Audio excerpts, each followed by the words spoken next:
belief that all are created equal, that lives matter irrespective of race, creed, or color. Committed to excelling beyond our dreams, limited only by our imaginations, where rugged individualism and American exceptionalism inspire the best in each of us.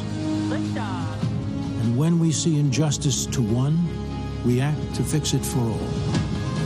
This is our story. We journey together. We stand in the breach to preserve a way of life that, while imperfect, has brought prosperity, honor, and dignity to generations past and will for generations to come. 4 years ago, we faced an historic crossroad. Career politicians promising change every election, but delivering emptiness. We chose a different path. A man who is not a politician, a man who cares, a man who loves America and all Americans, a man who works tirelessly for you, even tonight during this nomination. The results? Jobs were created, embracing the undeniable greatness of diversity. Prosperity, safe communities, protecting and serving, caring for one another. Still, politicians spun their deceptions and obstructed progress, fanning the flames of lawlessness. We all know that it is easy to criticize. It takes a true leader to solve problems. COVID-19, while others criticized without solutions. President Trump's swift action saved lives. And as leading Democrats want to keep businesses closed down, our president is leading the way for a full economic recovery. We are America. Despite unpredictable events, we as Americans work together to overcome challenges, write our own stories. The legends for our posterity. America. Land of promise. Land of opportunity. Land of heroes. Land of greatness. Join us over the next 4 nights as we write the next chapter of our journey and share our vision as the greatest country with the greatest citizens that attain the greatest achievements.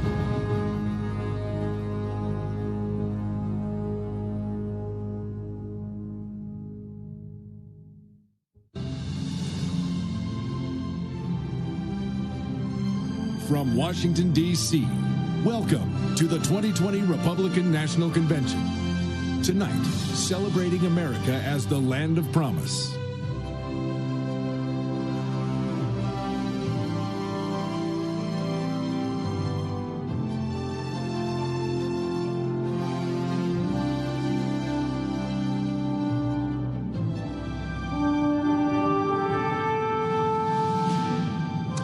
Let us pray. And pray we must, as grateful citizens of a country we boldly claim to be one nation under God. Pray we must, praising the Lord for a country where freedom of religion is so cherished, where both Republicans and Democrats begin their conventions, heads bowed in prayer. Pray we must, conscious of those suffering from COVID and those unwearied frontliners who care for them and all of us.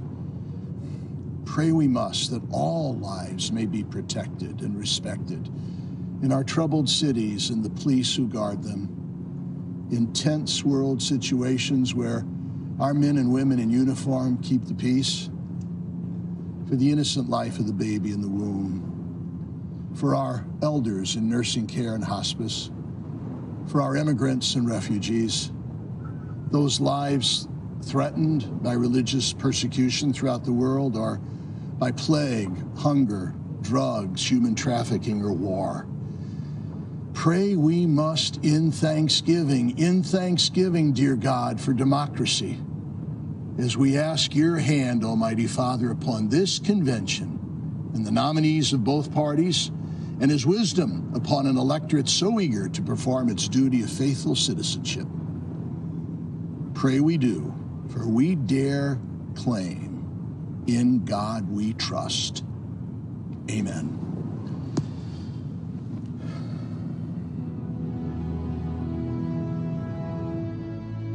I pledge allegiance to the flag of the United States of America and to the republic for which it stands, one nation, under God, indivisible, with liberty and justice for all.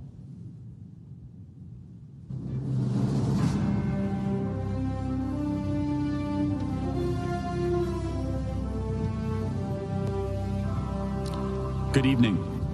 It is an honor to be with you tonight. My name is Charlie Kirk. I run the largest pro-American student organization in the country, Turning Point USA, fighting for the future of our republic. Speaking to you in my personal capacity tonight as a 26-year-old, I see the angst of young people as well as the challenges facing new parents. I am here tonight to tell you, to warn you, that this election is a decision between preserving America as we know it and eliminating everything that we love. For decades, ruling class leaders in both parties sold out our future to China, to faceless corporations, and to self-serving lobbyists. They did it to preserve their own power and enrich themselves, all while rigging the system to hold down the good, decent middle-class patriots striving to build a family and pursue a decent life. All of this changed dramatically in 2015 when a billionaire named Donald Trump put his own life of luxury on the line. From that moment he came down that famous escalator, he started a movement to reclaim our government from the rotten cartel of insiders that have been destroying our country. We may not have realized it at the time, but Trump is the bodyguard of Western civilization. Trump was elected to protect our families from the vengeful mob that seeks to destroy our way of life, our neighborhoods, schools, churches, and values. President Trump was elected to defend the American way of life. The American way of life means you follow the law, you work hard, you honor God, you raise your kids with strong values, and you work to create a civil society. The American way of life means you speak your mind without retribution, without being kicked off social media by a self-righteous censor in Silicon Valley. It means you can freely practice your religion, and that church is more essential than a casino. And it means that we judge people on their actions, not on their immutable characteristics. The American way of life is being dismantled by a group of bitter, deceitful, vengeful activists who have never built anything in their lives. They have us locking up pastors while releasing violent criminals from prison. We are kicking doctors off of social media, yet promoting Chinese state-funded propaganda on major tech platforms. This election is the most critical since 1860, when a man named Lincoln was elected to preserve the Union from disintegration. This election is not just the most important of our lifetime, it is the most important since the preservation of the Republic in 1865. By re-electing Trump, we will ensure that our kids are raised to love our country and respect its founding fathers, not taught to hate or be ashamed of them. We will build monuments to heroes, not burn down our cities. We will be a country that rises to higher heights, that dreams big, thinks big, and achieves the impossible. A country that values our remarkable journey, the complexities of our past, but clearly communicates to the next generation that we have to be grateful, not angry, that we live in the United States. We will be a country that makes it easier to have many children, live quiet and peaceable lives, and worship your God without a tyrant getting in the way. We will be a country that has its best 100 years ahead. We will build a future where America remains the greatest country ever to exist in the history of the world. All of that is within our grasp if we secure 4 more years for the defender of Western civilization, our champion, my friend, the 45th President of the United States, President Donald J. Trump.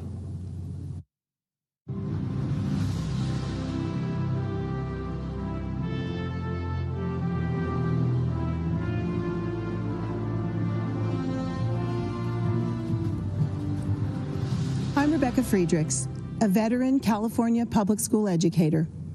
I'm here to give voice to America's great teachers because our voices have been silenced for decades by unions who claim to represent us. They do not. When other dedicated teachers and I served within the unions, we spoke up in defense of children, parents, scientific fact, and American values. For our trouble, we were brutalized, booed off the platform, barred from committees, shouted down, and even spit upon by union leaders. This is how unions treat devoted teachers. But what's even worse is how their agenda of control deceives Americans and our children. They've intentionally rewritten American history to perpetuate division, pervert the memories of our American founders, and disparage our Judeo-Christian virtues. Their lenient discipline policies morphed our schools into war zones, and they back defunding police and abolishing ICE. Unions collect billions annually from unsuspecting teachers and push this radical agenda into our classrooms against our will. Why? The only way to keep a free republic is with a well-educated, moral citizenry that can self-govern. Unions are subverting our republic, so they undermine educational excellence, morality, law, and order. That's why they spend hundreds of millions annually to defeat charter schools and school choice, trapping so many precious low-income children in dangerous, corrupt, and low-performing schools. To fight back on behalf of children and America, brave teachers brought a lawsuit against unions. And do you know who intervened against us? The Obama-Biden administration and California Attorney General Kamala Harris. They argued against us at the U.S. Supreme Court. Their comrades labeled us spawns of Satan and slandered us in mainstream media. No matter their abuse, we'll keep fighting for the country and children we love, just like President Trump. He's breaking the union's grip on our schools. That's why unions have tried to destroy him since the day he was elected. But President Trump isn't afraid to fight for what's right. He won't back down. His courage gives great teachers renewed hope. He's even proposed education freedom scholarships to return control to parents, protect religious liberties, and empower kids to escape dangerous, low-performing schools. The Republican platform supports educational freedom. The Democrat Party does not. Democrats stand with deceptive teachers' unions who pick on loving teachers and little kids. President Trump stands with America's families, great teachers, and most importantly, our children. So America's great teachers, let's stand with President Trump in protection of the kids and country we love.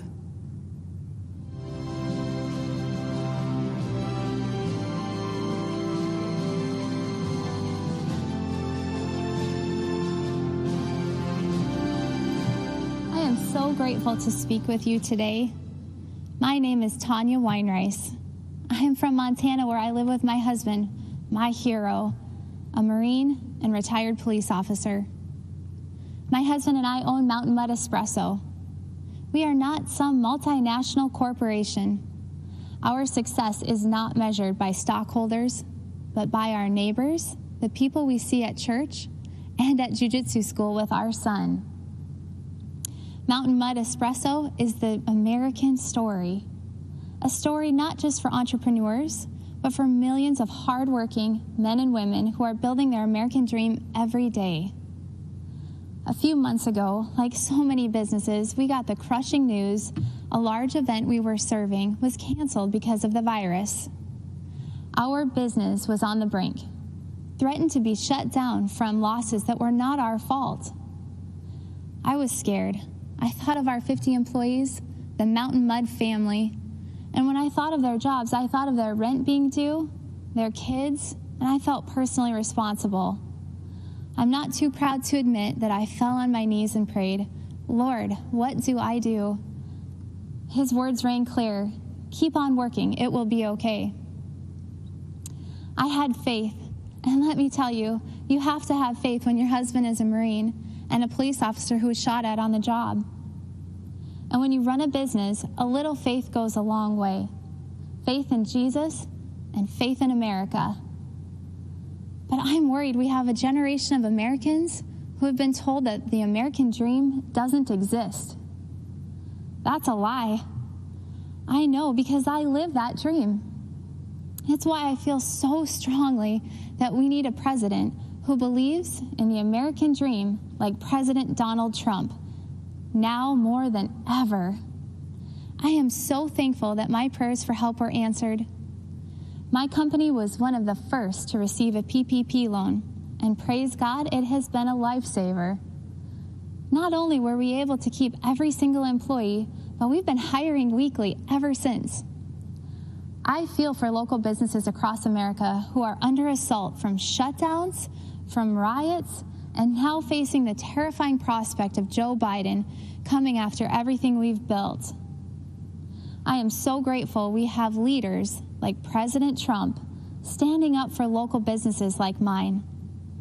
Thank you, President Trump. It is exciting to be part of the great American comeback story.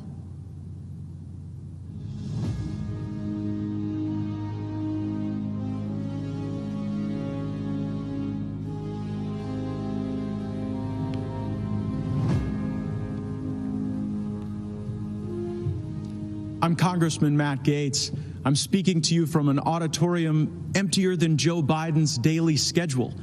But we are a nation of full hearts and clear minds. We see the choice clearly: strength or weakness, energy or confusion, success or failure. President Trump is the first president since Reagan not to start a new war. Biden has foolishly cheerled decades of war without winning, without end. President Trump knows we are strongest when we fight hardest, not in distant deserts, but for our fellow Americans. We must fight to save America now, or we may lose her forever. Joe Biden might not even notice. Settle for Biden. That's the hashtag promoted by AOC and the socialists. The Woketopians will settle for Biden because they will make him an extra in a movie written, produced, and directed by others. It's a horror film, really. They'll disarm you, empty the prisons, lock you in your home, and invite MS-13 to live next door. And the police aren't coming when you call. In Democrat-run cities, they're already being defunded, disbanded. Blaming our best and allowing society's worst, that's the story they write in Hollywood. That's if the lights even stay on in California anymore. A state that cannot keep power running for its own people should not send its junior senator to be vice president. They used to write only in fiction, but nightmares are becoming real. Cops killed, children shot. At the Democrat convention, they say, if you vote against Trump, it will all stop. Appeasement is never a winning strategy. No, we won't settle for violence in our neighborhoods or at our border. We won't settle for decades of bad decisions by basement-dwelling Joe Biden. We settle a continent. We know that the frontier, the horizon, even the stars belong to us. Donald Trump, like all builders, is a visionary. That which is built in the mind is even more powerful than the brick and mortar that holds it together. First comes the mind, then the making. First comes the vision, then the work. Washington, Lincoln, and Jefferson are immortal precisely because of the pull they have on our imagination. You cannot cancel a culture that loves its heroes. The dangerous left need America to be weaker to accomplish their goal of replacing her. We know that to make America great again, we must first make something of ourselves. That is the meaning of true strength. My great-grandfather was a railroad man. As a Florida man, I watch our rockets routinely send the brightest beyond the heavens with our flag and our hope. America is the greatest country that has ever existed. Don't let any celebrity, athlete, or politician tell you otherwise. President Trump sometimes raises his voice and a ruckus. He knows that's what it takes to raise an army of patriots who love America and will protect her. We must win this election if we cherish our country as much as we should, for there is no place to run, no refuge for freedom should we fail. America is not just an idea or a constitution. It is our home. We must protect our home with unbreakable made in America strength.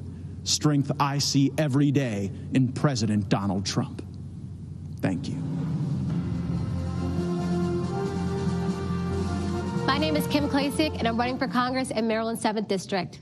And like Shirley Chisholm, I'm unbought and unbossed. Let me remind you, the Democrats have controlled this part of Baltimore City for over 50 years, and they have run this beautiful place right into the ground. Abandoned buildings, liquor stores on every corner, drug addicts, guns on the street, that's now the norm in many neighborhoods. You'd think Maryland taxpayers would be getting a whole lot since our taxes are out of control. Instead, we're paying for decades of incompetence and corruption. Sadly, the same cycle of decay exists in many of America's Democrat-run cities. And yet the Democrats still assume that black people will vote for them, no matter how much they let us down and take us for granted. We're sick of it. We're not going to take it anymore. The days of blindly supporting the Democrats are coming to an end. In Baltimore, we have the highest number of black Republicans in the entire country running for office this election cycle. Joe Biden believes we can't think for ourselves, that the color of someone's skin dictates their political views. We're not buying the lies anymore. You and your party have neglected us for far too long. We want safety in our neighborhoods. We want to make the most of the federal opportunity zone I'm standing in right now in West Baltimore. We want higher paying jobs and more business opportunities. We want lower taxes. We want school choice. We want a chance to get ahead, not just get by. That's what President Trump promised, and that's what President Trump delivered. I want Baltimore to be an example to Republicans around the country that we can compete in our inner cities if we reach out to the citizens and deliver real results. President Trump is bringing this country back roaring. He's bringing the American spirit to life for all Americans. So I'm asking you to help President Trump complete this great American comeback. And then I'm asking you to help me start this great Baltimore comeback. Thank you, and God bless America.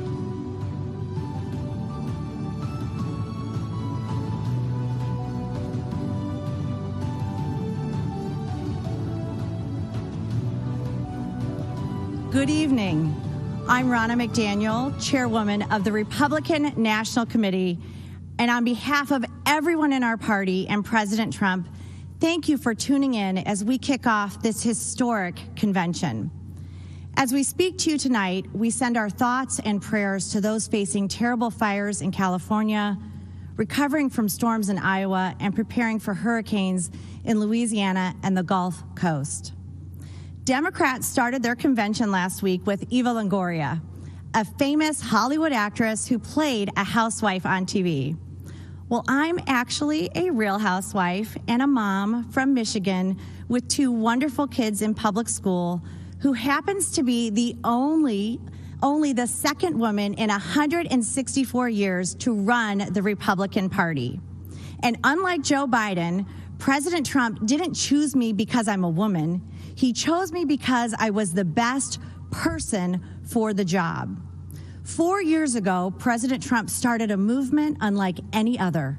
And over the next 4 days, we will hear from a few of the millions of hardworking, everyday Americans who have benefited from his leadership. If you watched the DNC last week, you probably noticed that Democrats spent a lot of time talking about how much they despise our president. But we heard very little about their actual policies. Policies that would have been unthinkable a decade ago. Policies like banning fossil fuels, eliminating private health insurance, taxpayer-funded health care for people who come here illegally, and defunding the police. Their argument for Joe Biden boiled down to the fact that they think he's a nice guy. Well, let me tell you, raising taxes on 82% of Americans is not nice. Eliminating 10 million good-paying oil and gas jobs is not nice.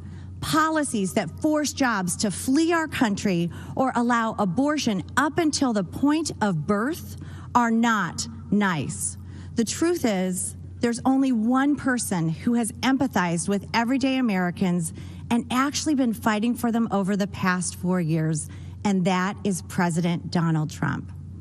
In the nearly 4 years I've worked on behalf of President Trump, I've seen up close a man who has a deep love for family, a man who has reverence for the office of the presidency, a man with an incredible respect for law enforcement and our military.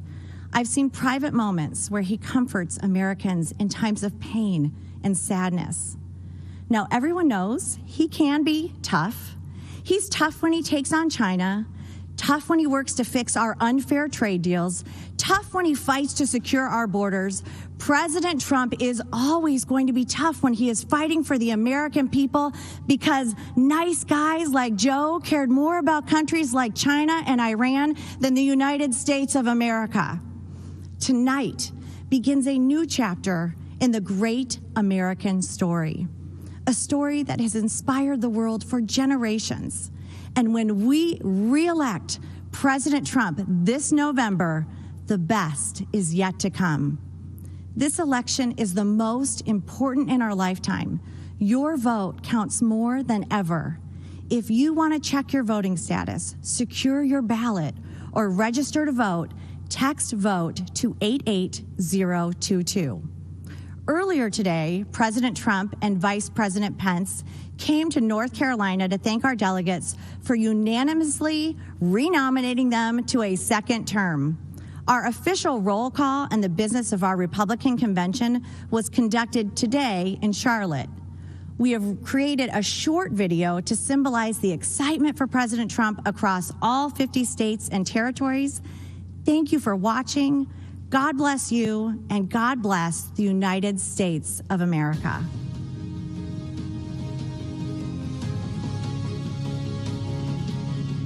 The great state of Alabama, Alaska, American Samoa, Arizona, Arkansas, California, Colorado, Connecticut, Delaware, District of Columbia, Florida, Georgia, Guam, Hawaii, Idaho, Illinois, Indiana, Iowa, Kansas, Kentucky, Louisiana, Maine, Maryland, Massachusetts, Michigan, Minnesota, Mississippi, Missouri, Montana, Nebraska, Nevada, New Hampshire, New Jersey, New Mexico, New York, North Carolina, North Dakota, the Northern Mariana Islands, Ohio, Oklahoma, Oregon, Pennsylvania, Puerto Rico, Rhode Island, South Carolina, South Dakota, Tennessee, United States Virgin Islands, Utah, Vermont, Virginia, Washington, West Virginia, Wisconsin, Wyoming. Are excited to nominate Donald J. Trump and Vice President Mike Pence for 4 more years. Thank you for all you've done to make America great again. It is our privilege to nominate you for 4 more years. and we know the best is yet to come. Trump 2020. 4 more years. 4 more years. 4 more years. 4 more years. 4 more years.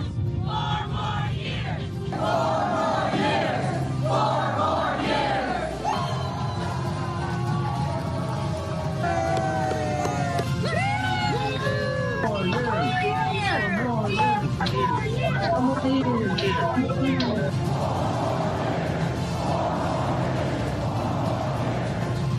We will make America great again. And ladies and gentlemen of this country, the best is yet to come.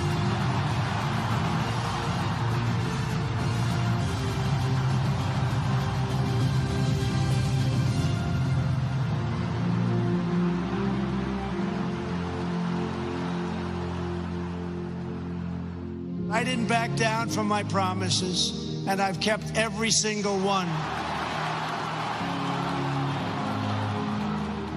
This current administration had made hope possible.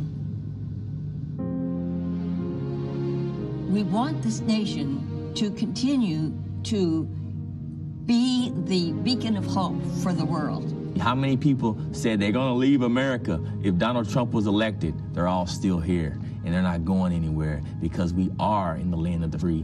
We will never, ever sign bad trade. America first, again, America first. America's great USMCA trade deal. This is a big win for the United States of America. This is a great trade deal. We are going to lift the restrictions on the production of American energy. We will create millions of more jobs. Hope to me is the belief in a better tomorrow and creating a better future for our children. When I look in the eyes of my grandchildren, I want them to know that their papa was not silent. We will rescue kids from failing schools by helping their parents send them to a safe school of their choice.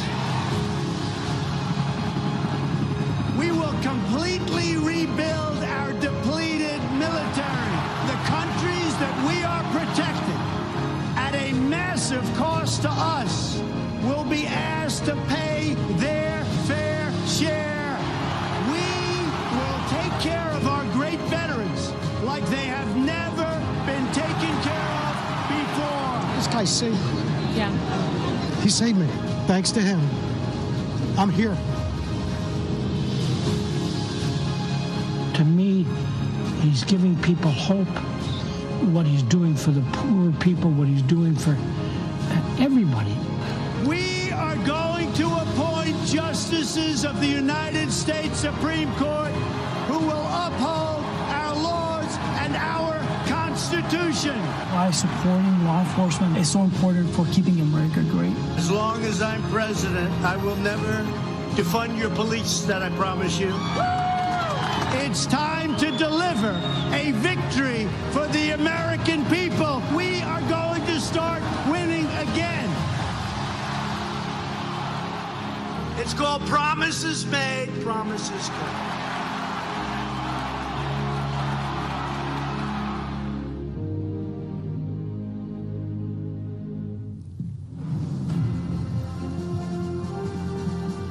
My name is Amy Ford. I've been a registered nurse for 17 years. I'm from the small town of Williamson, West Virginia, where I've lived my entire life, the daughter of a nurse and a coal miner. Even though I was the youngest of 4 children, I was always somewhat of a caretaker. It came natural for me. So it felt right to follow in my mother's footsteps and become a nurse.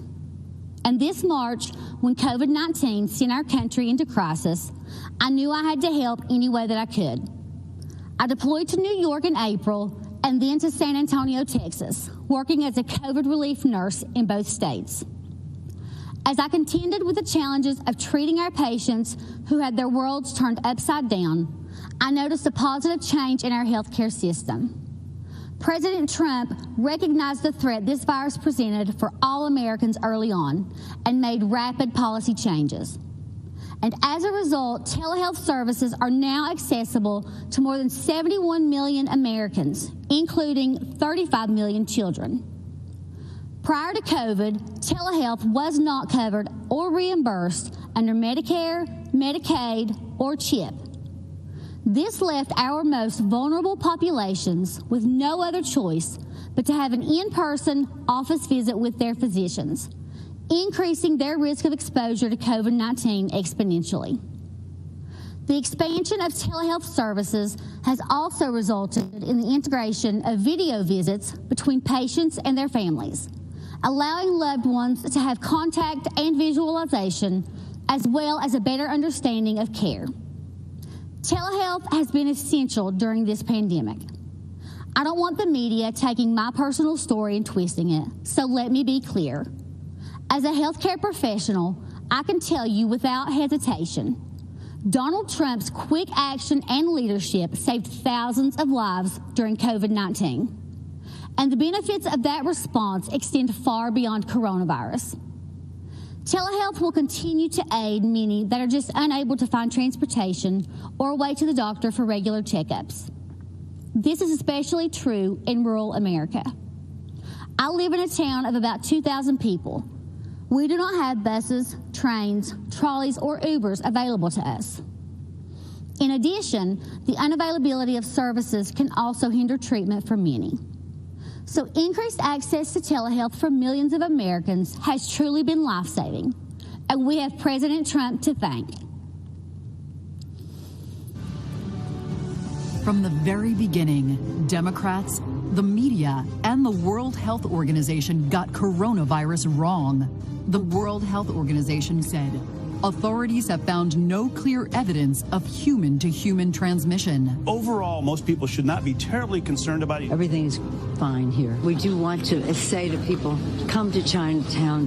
Here we are. Come join us. We don't even think it's going to be as bad as it was in other countries. Go about your lives, go about your business. One leader took decisive action to save lives. President Donald Trump.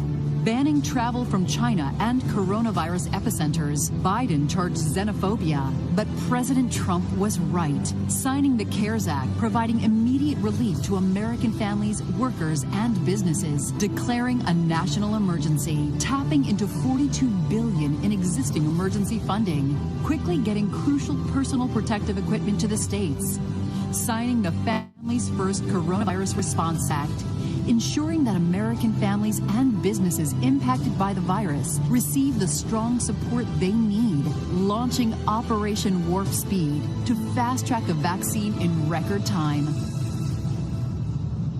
He said everything that I could have hoped for. Promise made, promise kept. He is ready, willing, and able to help. He has been responsive. He's done a lot of good things. What the federal government did was a phenomenal accomplishment. In our hour of need, you all literally are helping us in a big way. We were at the edge, and this is life or death stuff, and we're forever thankful for that. Soon, we will emerge safer, stronger, and greater than ever.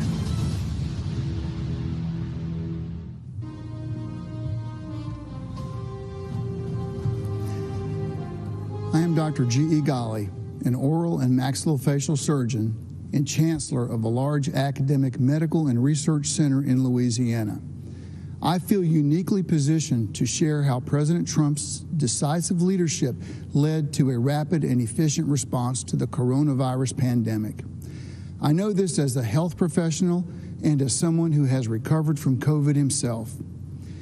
The COVID-19 pandemic exploded into our great nation with an intensity unparalleled in history. But our medical investigation and drug development systems were not designed for a pandemic. The devastating effects of the coronavirus demanded immediate changes at the regulatory level. A prompt response led by President Trump cleared away the red tape that usually makes drug approvals a long and drawn-out process. By harnessing the resources of the federal government and the private sector, President Trump's Operation Warp Speed is accelerating the testing, supply, development, and distribution of therapeutics, diagnostics, and very shortly, effective vaccines to counter COVID-19. Let me give you 3 clear examples of how President Trump's leadership removed regulatory barriers so COVID patients could have faster access to effective therapies and diagnostics. First, on February 26, 2 phase 3 clinical trials studying remdesivir were initiated. Just 2 months later, the FDA approved remdesivir for emergency use to treat COVID-19. Normally, this is a 3 to 5 year process. The amazing speed with which this happened in a safe but efficient manner is unheard of. Second, the FDA granted expanded access to COVID-19 convalescent plasma. Within 24 hours of this approval, we were administering convalescent plasma and remdesivir to a critically ill patient, a former Army Ranger and physician.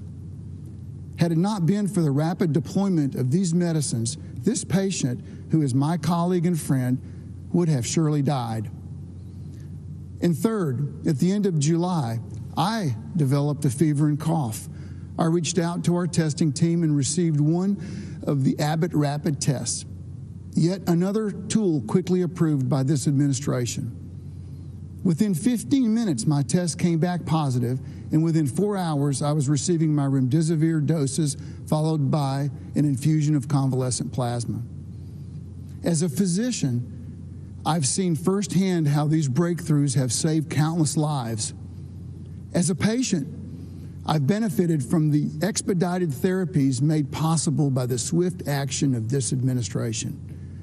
President Trump truly moved mountains to save lives, and he deserves credit. Thank you, President Trump, for providing timely access to critical diagnostics and therapeutics during this pandemic. Thank you, Mr. President, for your strong leadership in these challenging times.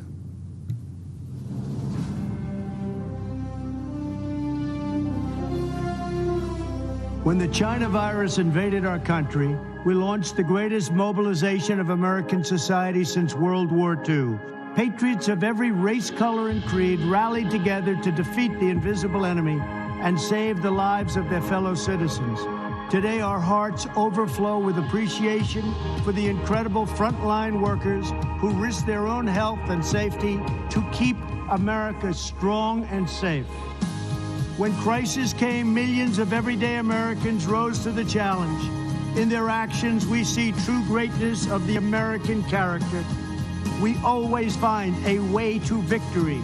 History will remember and celebrate the heroes of 2020 for as long as our great American flag waves over the land that we love. To every frontline worker, I offer the salute of a nation that is forever in your debt. Thank you, God bless you, and God bless America.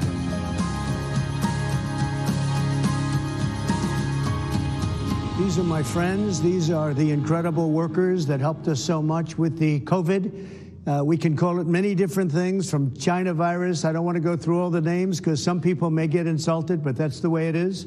These are great, great people, doctors, nurses, firemen, policemen. We want to thank you all. You have been incredible, and we want to thank you and all of the millions of people that you represent. Thank you all very much. Great job. Thank you. Thank you all very much. So tell me a little about your stories. How about we'll start with you? I'm a postal worker, delivered to the senior community during COVID-19. Good. And we're taking good care of our postal workers. Absolutely. That I can tell you. Believe me, we're not getting rid of our postal workers, you know. They'd like to sort of put that out there. If anyone does, it's the Democrats, not the Republicans. I want to thank you very much, and thank everybody in that whole beautiful post office system. We appreciate it. How about you? I'm a trucker. Good. Own a small business in Ohio. Great. Hauling steel mostly. You know, some of our customers actually made hospital beds with some of the material. That's fantastic. Well, congratulations. I love the truckers. You know, they're on my side. Thank you. I think all of them, frankly. I think pretty much all of them. How about you? I'm a custodian at the post office as well. What do you do exactly? Clean up everybody's mess and everybody's germs and all that. Can I tell you, that world, that profession will never be out of business. You know that, right? Sure. Thank you very much for being here. Thank you. And how about you? I'm a registered nurse, President Trump. I work at a New Jersey hospital. It's called Virtual Willingboro Hospital. Right. I also represent an organization of professional nurses. It's called the National Association of Catholic Nurses. Very good. But I want to tell you, sir, as a nursing supervisor, I am so in awe of your leadership. Honestly, I know many people have said often interesting things, but it takes a true leader to be able to ignore all that stuff and do what is right and not be offended by all the words being said.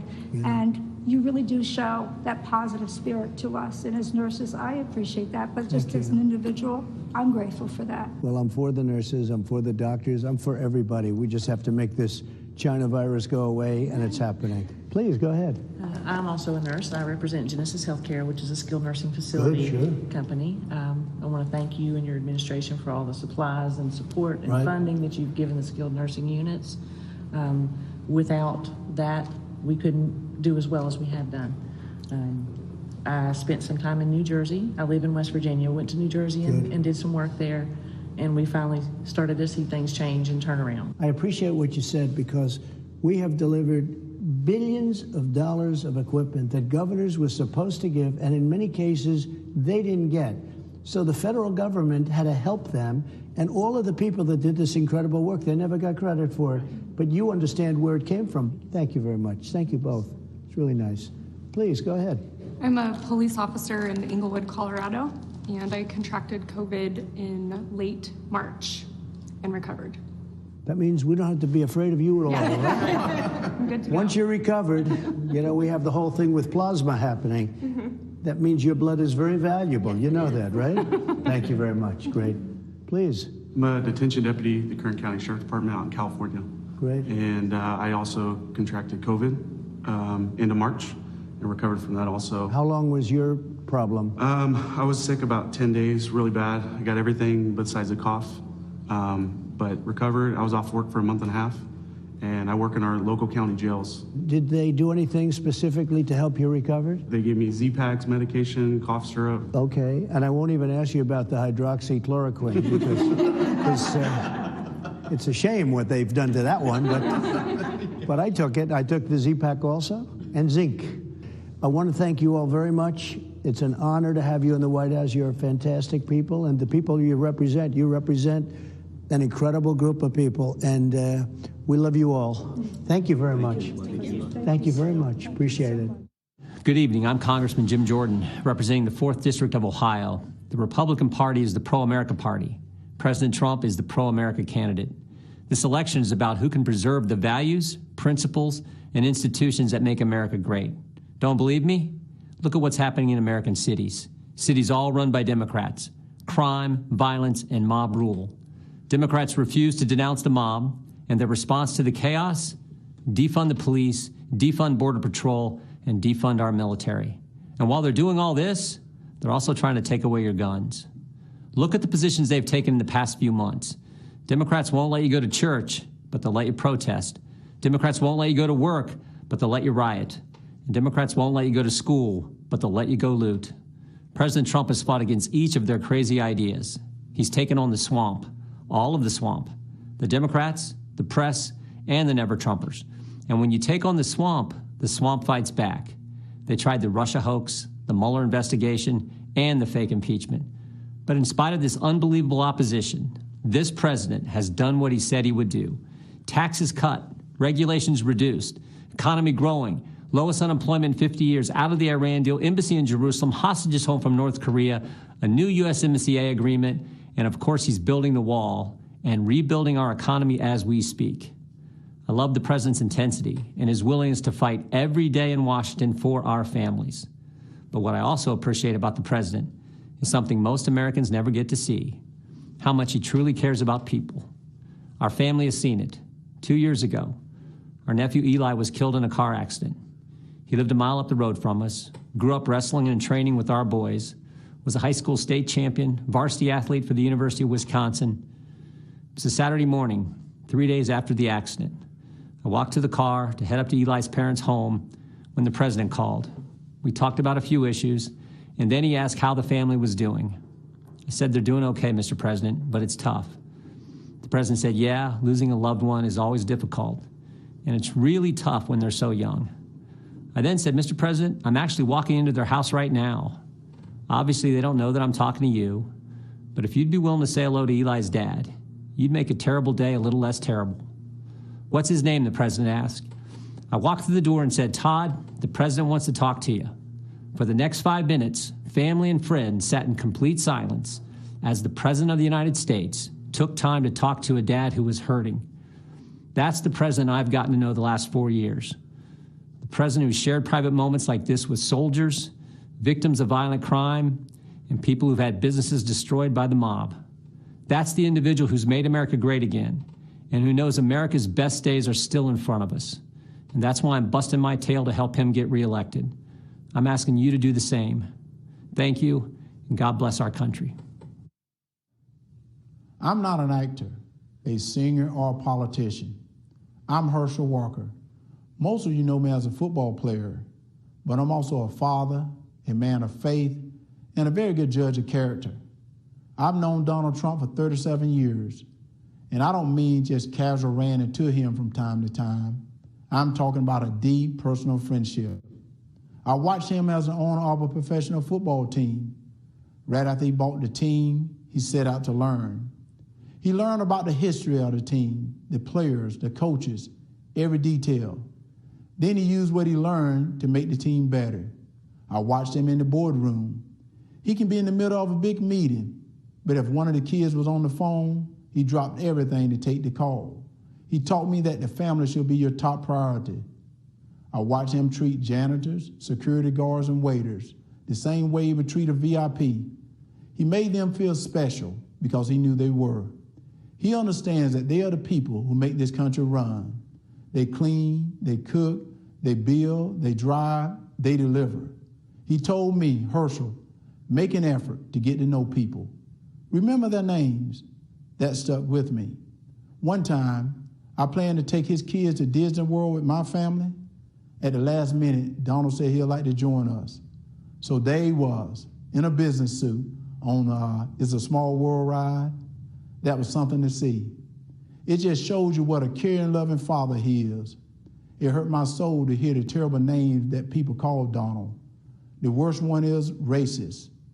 I take it as a personal insult that people would think I've had a 37-year friendship with a racist. People who think that don't know what they're talking about. Growing up in the Deep South, I've seen racism up close. I know what it is, and it isn't Donald Trump. Just because someone loves and respects the flag, our national anthem, and our country, doesn't mean they don't care about social justice. I care about all those things. So does Donald Trump. He shows how much he cares about social justice in the black community through his actions. And his action speaks louder than stickers or slogans on a jersey.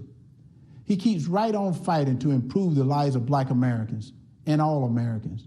He works night and day. He never stops. He leaves nothing on the field. Some people don't like his style, the way he knocks down obstacles that get in the way of his goals. People on the opposing team didn't like when I ran over them either, but that's how you get the job done. I pray every night that God gives him more time. Give him 4 more years. He has accomplished so much almost all by himself on a constant attack. But there's still more work to be done. If you love America and want to make it better, Donald Trump is your president. He's my president, and I'm blessed to call him friend. Good evening. I'm Natalie Harp, a formerly forgotten American from California. In the classic Jimmy Stewart film, It's a Wonderful Life, George Bailey is given a great gift, the chance to see what the world would be like without him. Tonight, Mr. President, we'd like to give you that same gift, because without you, we'd all be living in Pottersville, sold out to a crooked Mr., or I should say, a crooked Mrs. Potter, with no hope of escape except death itself. I should know, because I wouldn't be alive today if it wasn't for you. About 5 years ago, I was the victim of a notoriously deadly medical error. I survived, but only to be diagnosed with a rare and terminal bone cancer. You know, the Democrats love to talk about healthcare being a human right. But a right to what? Well, I'll tell you. To them, it's a right to marijuana, opioids, and the right to die with dignity, a politically correct way of saying assisted suicide. I was told I was a burden to my family and to my country, and that by choosing to die early, I'd actually be saving the lives of others by preserving resources for them, rather than wasting them on a lost cause like myself. And when I failed the chemotherapies that were on the market, no one wanted me in their clinical trials. I'd make them look bad. They didn't give me the right to try experimental treatments, Mr. President. You did. And without you, I'd have died waiting for them to be approved. Now with the coronavirus, everyone knows what that feels like to be waiting for a cure. But we've only been waiting a few months. Just imagine what 2020 would have looked like, fighting for your life without Donald Trump fighting for it too. In January, there would have been no China travel ban. Millions would have died. Millions more would have been infected. For there'd be no record levels of testing, no right to try treatments, no fast track for a vaccine, nor Operation Warp Speed ready to deliver it. And without Donald Trump as our patient advocate for the past 4 years, well, the opioid epidemic would have stolen even more lives from even more families. Kidney patients would have no future except dying on wait lists, for there'd be no initiative to increase donations. There'd still be no accountability at the VA, and our brave veterans would still be suffering long wait times with no choice nor access to faster care. Insulin and other drug prices would have continued to rise, while a record number of generic drugs would still be stuck in the pipeline. There'd be no price transparency. We wouldn't have health plans up to 60% cheaper than Obamacare, and we'd still be stuck with that infamous individual mandate. And God forbid what the next 4 years would look like. For in Joe Biden's America, China would control our drug production. We'd be one step closer to government-run health care. We wouldn't just be unable to keep our doctors, we'd be lucky if we could see any doctor. And even then, some of us would be denied care. For in socialized medicine, you don't beat the odds, you become the odds. And I would lose my right to try, just like Charlie Gard, that terminally ill British baby whose government-run healthcare system decided it was too expensive and too cruel to keep him alive. You see, Mr. President, you've done so much more than your promises made and promises kept. For numbers only tell part of the story. We are the rest of it. Facts with faces of Americans who would still be forgotten if you and our favorite First Lady hadn't given up your own wonderful life so we could have the chance at one. George Bailey's father was right. All you can take with you is that which you've given away. And Mr. President, that makes you the richest man in the world, for you have used your strength to make America strong again, sacrificed the life you built to make America proud again, and you risked everything to make America safe again. It's a wonderful life. You made America great again, and on November 3rd, we are going to keep America great.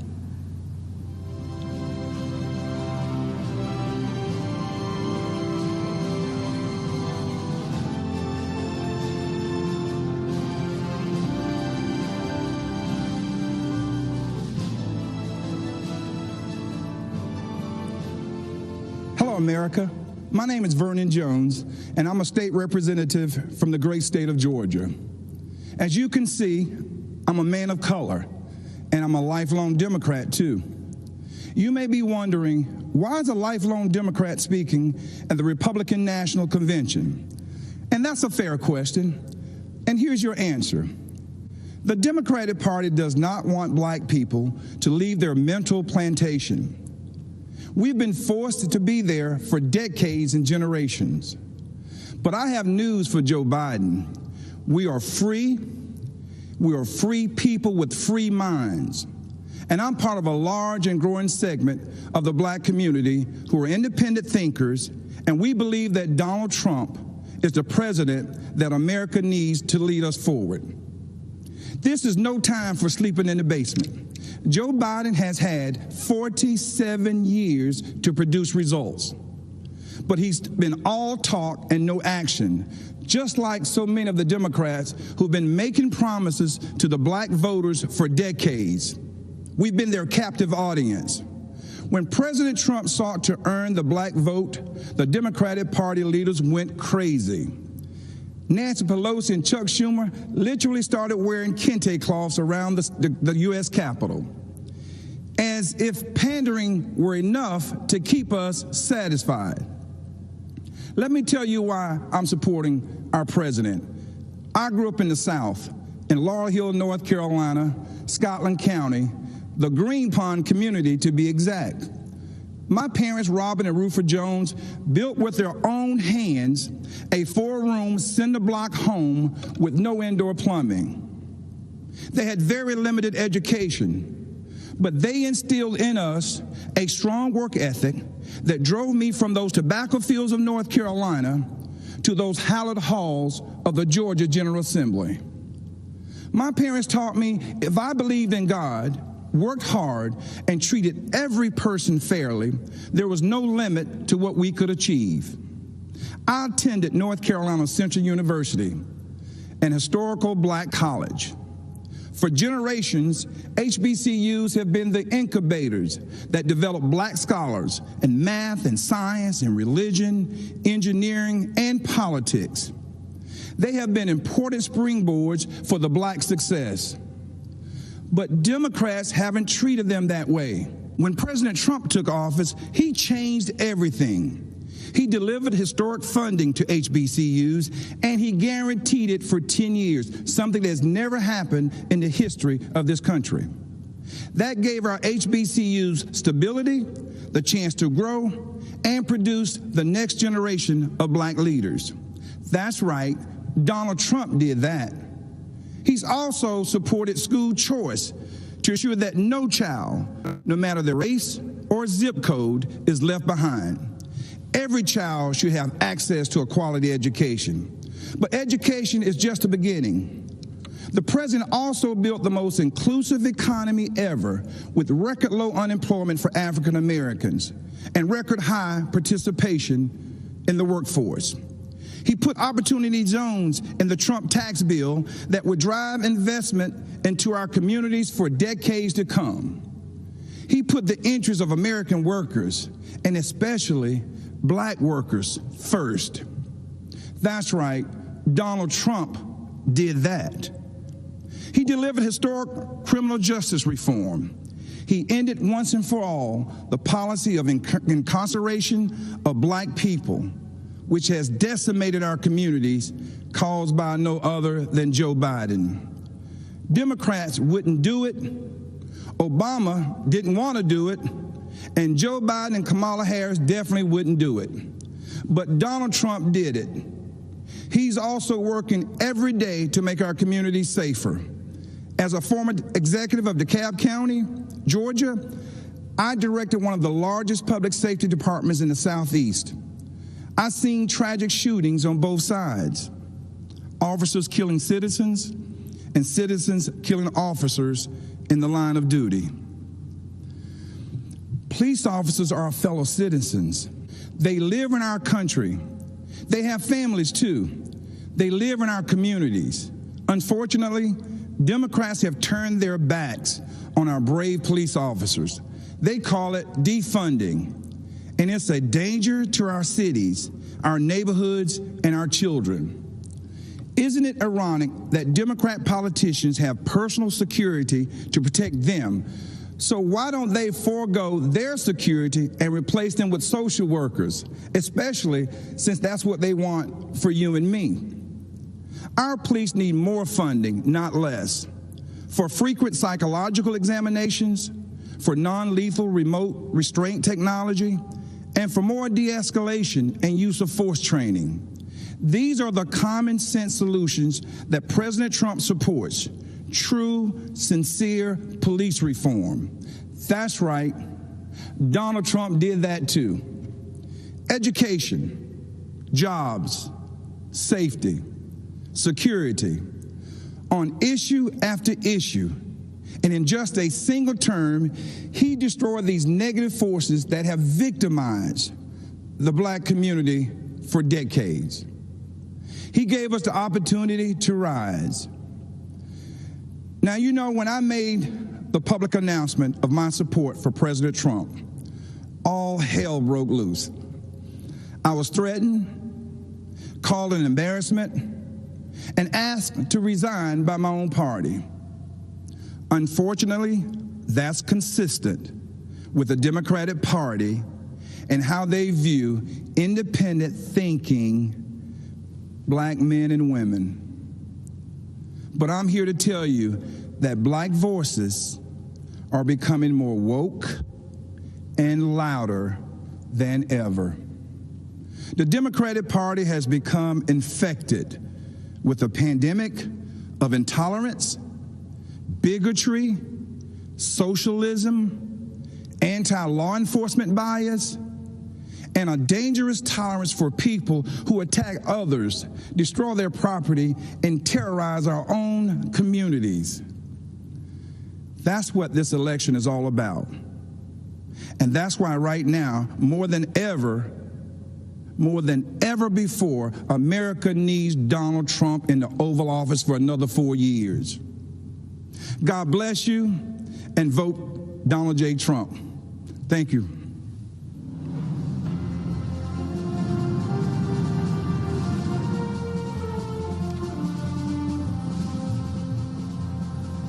In 2018, a gunman walked into Marjorie Stoneman Douglas High School in Parkland, Florida, and changed my life forever. My name is Andrew Pollock. His name isn't worth saying. One of the seniors walking in the hallways that day was my beautiful daughter, Meadow.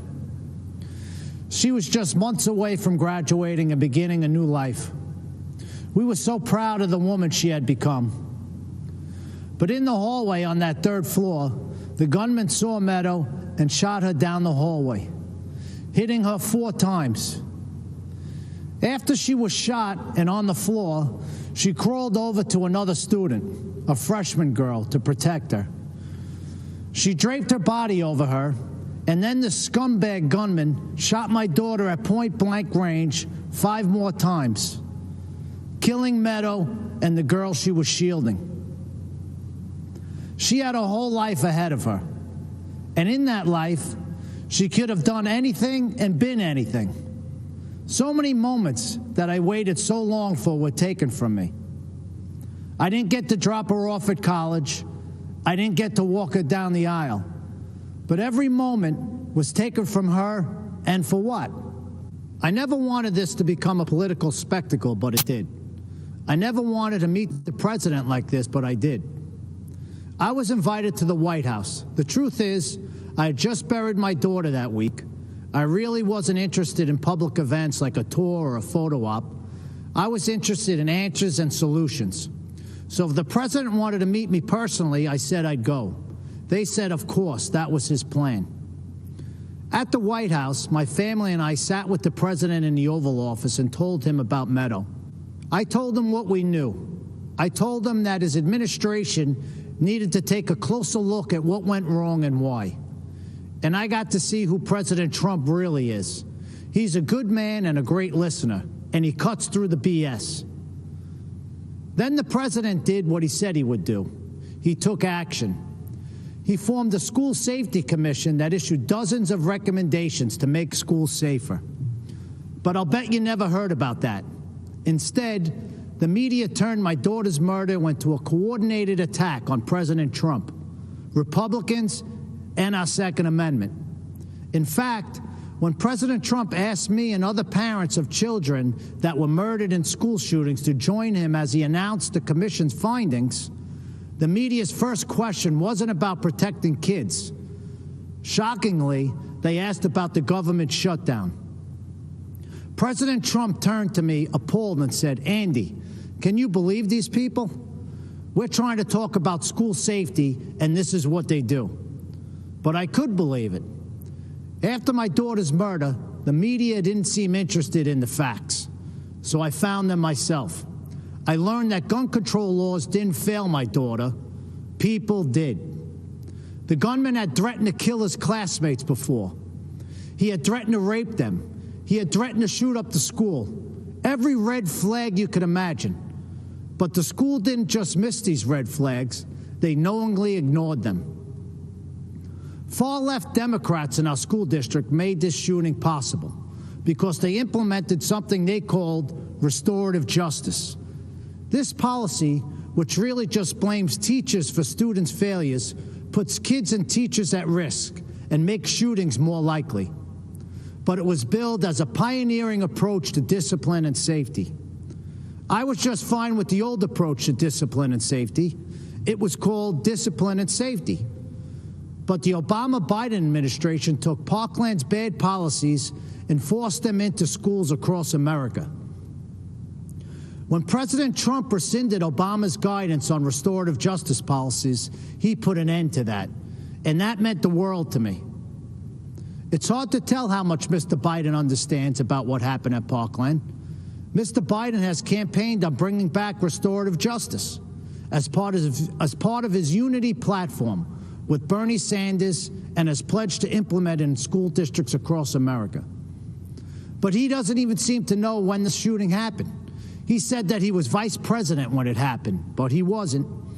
Mr. Biden may not know when my daughter was murdered, but I do. February 14, 2018. Mr. Biden may not know that these policies make shootings more likely, but I do. Mr. Biden may not know who was vice president that day, but I do. It wasn't Joe Biden. It was Mike Pence. Thank God.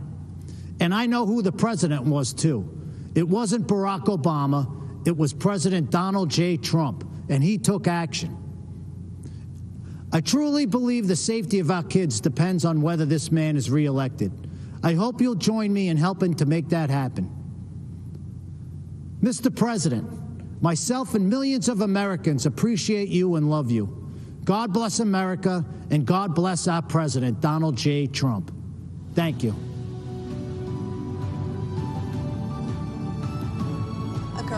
effect for the city of St. Louis. Protests in St. Louis turned violent.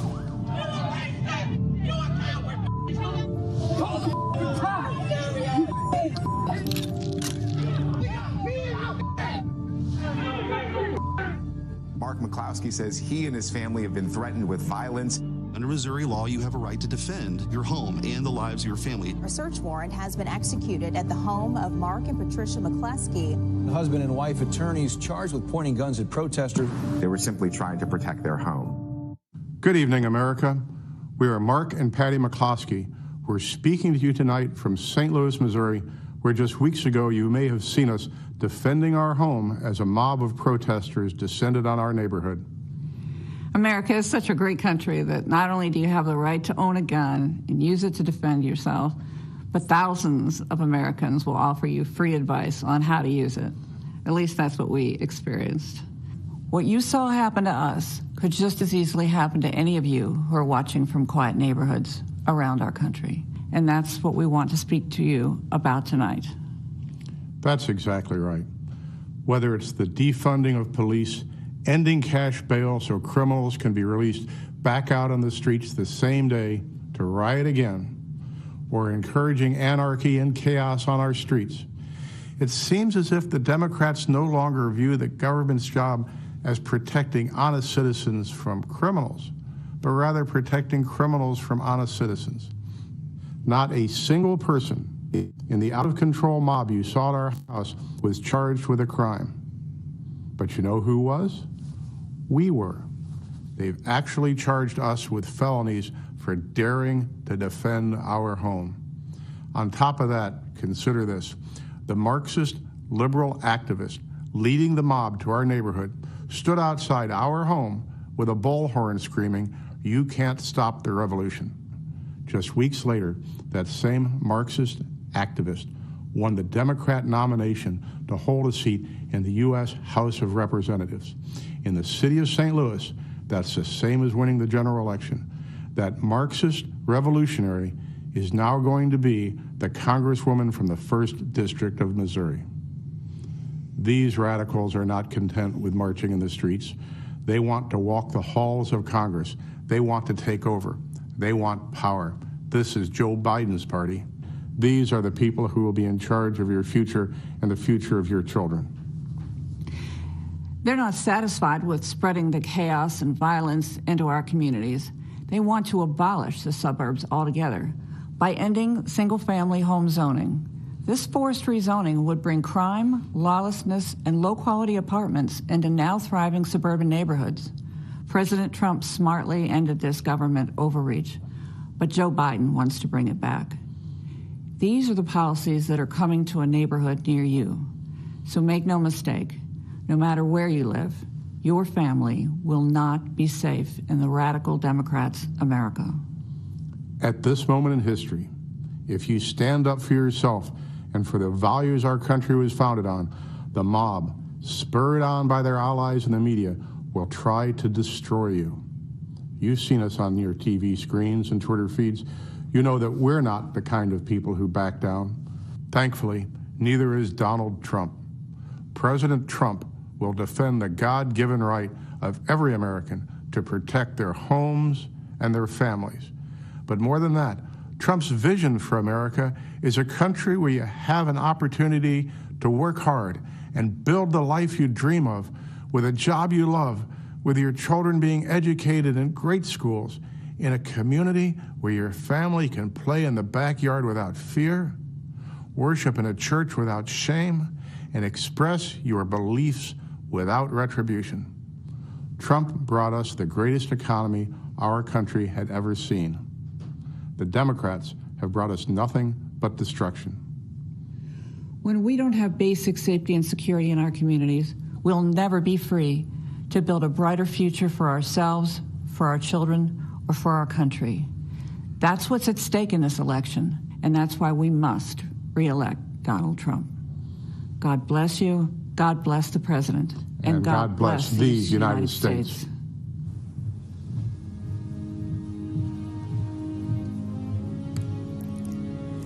Good evening, America. I'm Kimberly Guilfoyle. I speak to you tonight as a mother, a former prosecutor, a Latina, and a proud American. And yes, a proud supporter of President Donald J. Trump. Why? Because he is the president who delivers for America. He built the greatest economy the world has ever known for the strivers, the working class and middle class. As commander-in-chief, he always puts America first. President Trump is the law and order president. Now, presidential leadership is not guaranteed. It is a choice. Biden, Harris, and the rest of the socialists will fundamentally change this nation. They want open borders, closed schools, dangerous amnesty, and will selfishly send your jobs back to China while they get rich. They will defund, dismantle, and destroy America's law enforcement. When you are in trouble and need police, don't count on the Democrats. As a first-generation American, I know how dangerous their socialist agenda is. My mother, Mercedes, was a special education teacher from Aguadilla, Puerto Rico. My father, also an immigrant, came to this nation in pursuit of the American dream. Now I consider it my duty to fight to protect that dream. Rioters must not be allowed to destroy our cities. Human sex drug traffickers should not be allowed to cross our border. The same socialist policies which destroyed places like Cuba and Venezuela must not take root in our cities and our schools. If you want to see the socialist Biden-Harris future for our country, just take a look at California. It is a place of immense wealth, immeasurable innovation, and immaculate environment. And the Democrats turned it into a land of discarded heroin needles in parks, riots in streets, and blackouts in homes. In President Trump's America, we light things up. We don't dim them down. We build things up. We don't burn them down. We kneel in prayer, and we stand for our flag. This election is a battle for the soul of America. Your choice is clear. Do you support the cancel culture, the cosmopolitan elites of Nancy Pelosi, Chuck Schumer, and Joe Biden, who blame America first? Do you think America is to blame? Or do you believe in American greatness? Believe in yourself, in President Trump, in individual and personal responsibility. They want to destroy this country and everything that we have fought for and hold dear. They want to steal your liberty, your freedom. They want to control what you see and think and believe so that they can control how you live. They want to enslave you to the weak, dependent, liberal, victim ideology to the point that you will not recognize this country or yourself. From the beginning, when President Trump spoke about making America great again, he was speaking about that shining city on a hill and restoring the beacon of light that once shined so bright. His promise was to put America first, and he has. When President Trump cut middle-class taxes, putting tens of thousands of dollars back in the pockets of working-class Americans, that beacon began to flicker once again. When President Trump commanded the defeat of ISIS, took out al-Baghdadi and Soleimani, and paved the way for peace in the Middle East, that beacon started to glow. When he negotiated historic trade deals with Canada, Mexico, Japan, and China, bringing back thousands of manufacturing jobs to America, that beacon shined bright once again for the world to see. America, it's all on the line. President Trump believes in you. He emancipates and lifts you up to live your American dream. You are capable. You are qualified, you are powerful, and you have the ability to choose your life and determine your destiny. Don't let the Democrats take you for granted. Don't let them step on you. Don't let them destroy your families, your lives, and your future. Don't let them kill future generations because they told you and brainwashed you and fed you lies that you weren't good enough. Like my parents, you can achieve your American dream. You can be that shining example to the world. Manifest and be the change in this country that you dream, that you hope, that you believe in. Stand for an American president who is fearless, who believes in you, and who loves this country and will fight for her. President Trump is the leader who will rebuild the promise of America and ensure that every citizen can realize their American dream. Ladies and gentlemen, leaders and fighters for freedom and liberty and the American dream, the best is yet to come.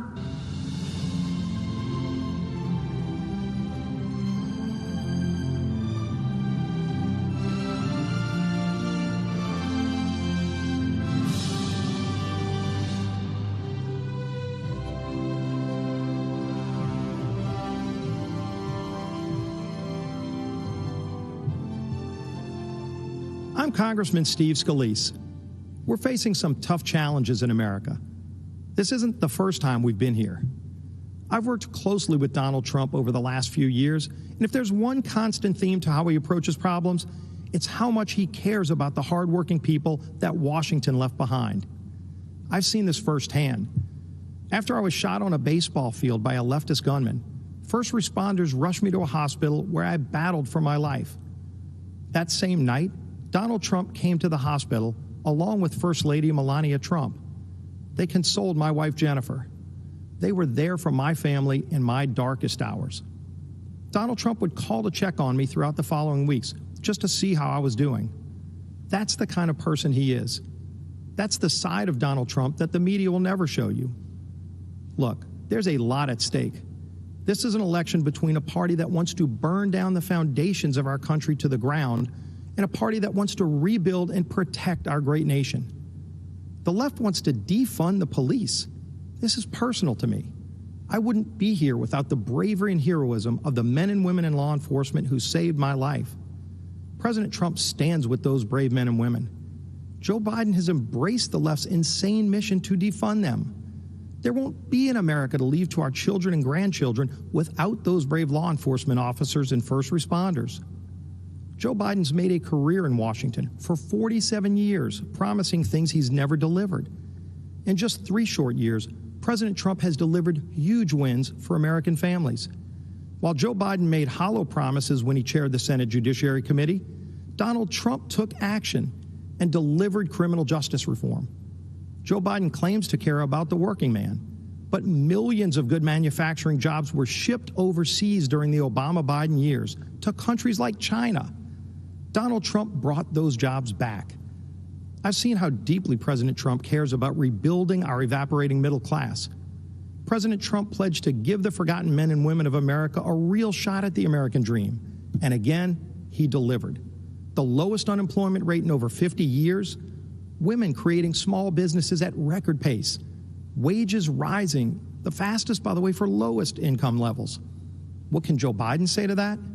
What has Joe Biden done in his 47 years in Washington that can compare to that? President Trump has delivered for the hardworking people of this great nation. It's going to take that kind of bold leadership to get us out of this COVID crisis. After President Trump saved lives by shutting down flights from China and Europe, he's now focusing the full weight of the government on a revolutionary plan to cure this virus by cutting red tape and empowering scientists to create a vaccine. This is visionary leadership in action at a time when we can't afford another 47 years of hollow promises. America's been through tough times before. Who better to lead us out of these times than the president who already built the strongest economy our country has ever seen? Donald Trump did it before. Donald Trump will deliver for us again. God bless you, and God bless these United States of America.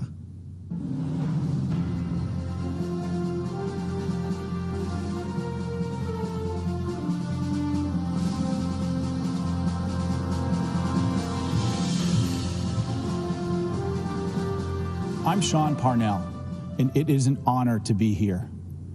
In 2006, the Army sent me to Afghanistan as a young platoon leader, placed in command of Americans from every corner of our planet. Our platoon reflected the diversity of our nation, every race, creed, and religion. Despite those differences, we were bound together as brothers from the same American family.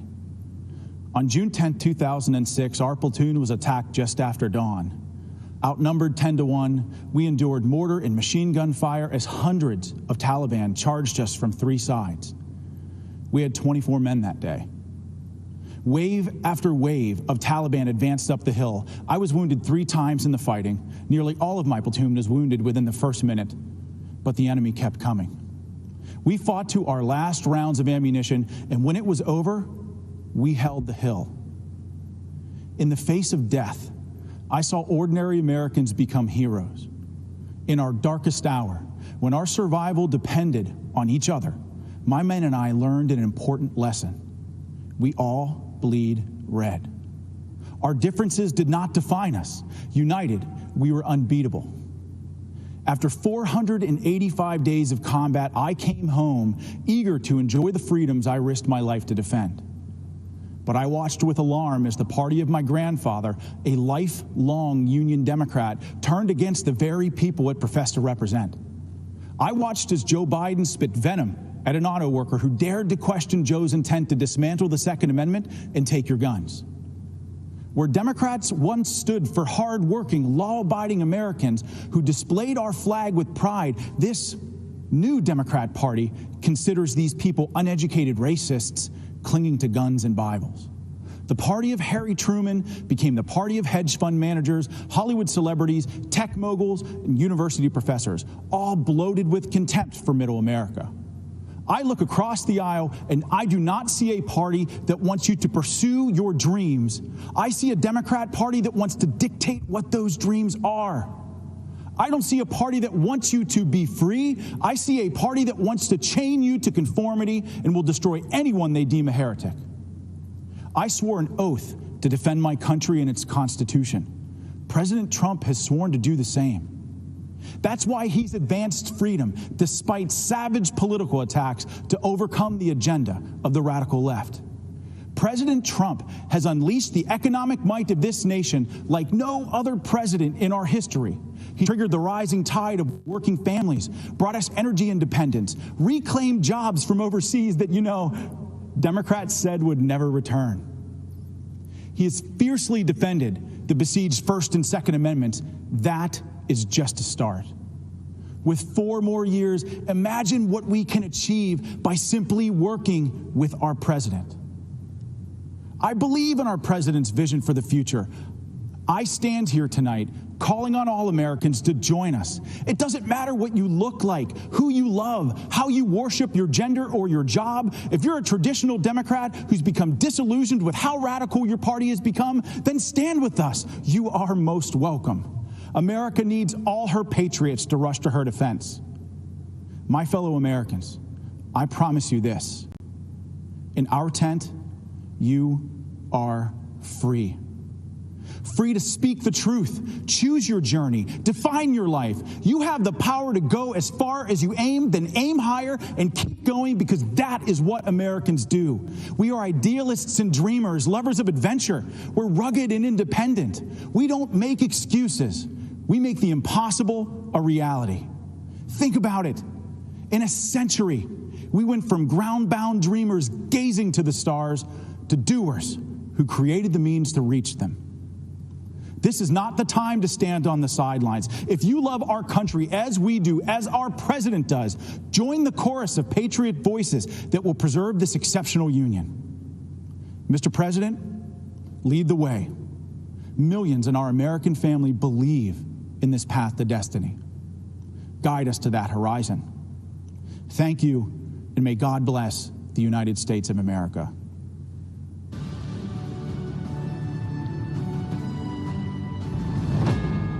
We come together to imagine a future determined by the shining light of our hopes and values and faith. A country where we are judged by our character with dignity and respect for all. The belief that all are created equal, that lives matter irrespective of race, creed, or color. Committed to excelling beyond our dreams. 4 years ago, we faced an historic crossroad. Career politicians promising change every election, but delivering emptiness. We chose a different path. A man who is not a politician, a man who cares, a man who works tirelessly for you. Still, politicians spun their deceptions and obstructed progress, fanning the flames of lawlessness. We all know that it is easy to criticize. It takes a true leader to solve problems. COVID-19, while others criticize without solutions, President Trump's swift action saved lives. And as leading Democrats want to keep businesses closed down, our president is leading the way for a full economic recovery. We are America. We as Americans work together to overcome challenges, write our own stories. America, land of promise, land of opportunity, land of heroes, land of greatness.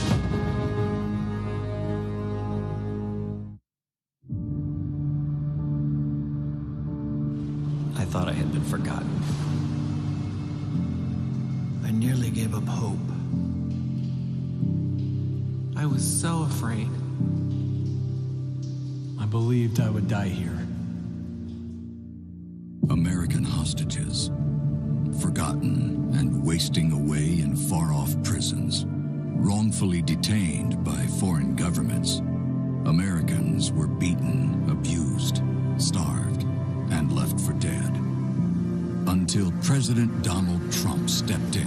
The 3 American hostages finally back on U.S. soil after being held captive in North Korea. We're following some breaking news in Turkey where an American pastor, Andrew Brunson, has been released. An American jailed in Egypt is back in the U.S. this morning after an intervention by the Trump administration. A tough and skilled negotiator, President Trump successfully won the release of detainees and prisoners, among the most of any president in American history. While families waited in despair for news of their loved ones, President Trump provided a new spark of hope by bringing our hostages home. We have Danny Birch back home, where he should be. He was in Yemen in a very horrible situation. Yesterday, the United States government secured the release of Caitlin Coleman, Joshua Boyle, and their 3 children. Today, we are bringing home another American citizen. We just had news that Turkey released a prisoner that we were trying to get to the United States. Under this administration, America has not and will not turn its back on our people. President Trump will bring them home.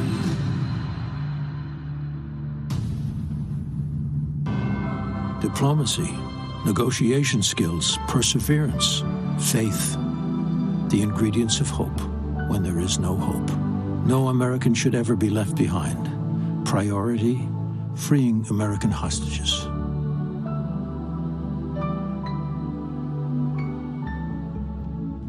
We have 6 incredible people who were held hostage by various countries, and I'm very pleased to let everybody know that we brought back over 50 hostages from 22 different countries. We worked very hard on it, Ambassador O'Brien and others, and I will tell you, we're very proud of the job we did. But I'd like to ask maybe Pastor Brunson to say a few words so we can go through and just give us a little history of what happened and how is life treating you? I was held in Turkey for 2 years, and you took unprecedented steps, actually, to secure my release, and your administration really fought for me. And I think if you hadn't done that, I may still be in Turkey. So I'm very grateful. 28 years, right? They had you there they had you scheduled for a long time, Andrew. Yes. We had to get you back. And I have to say that, to me, President Erdogan was very good. And I know they had you scheduled for a long time, and you were a very innocent person. And he ultimately, after we had a few conversations, he agreed. So we appreciate that, and we appreciate the people of Turkey, and you still appreciate the people of Turkey, I understand, right? We love the Turkish people. We still That's do. great. It's great to have you back, Andrew. Thank you. Please. Mr. President, thank you for having me. My name is Sam Goodwin. I'm from St. Louis, Missouri. I was held in Syria for 63 days, and I think I speak for my fellow former hostages and detainees here when I say I'm as grateful as I've ever been for anything to be home safely. And thank you for the invitation and opportunity to be here.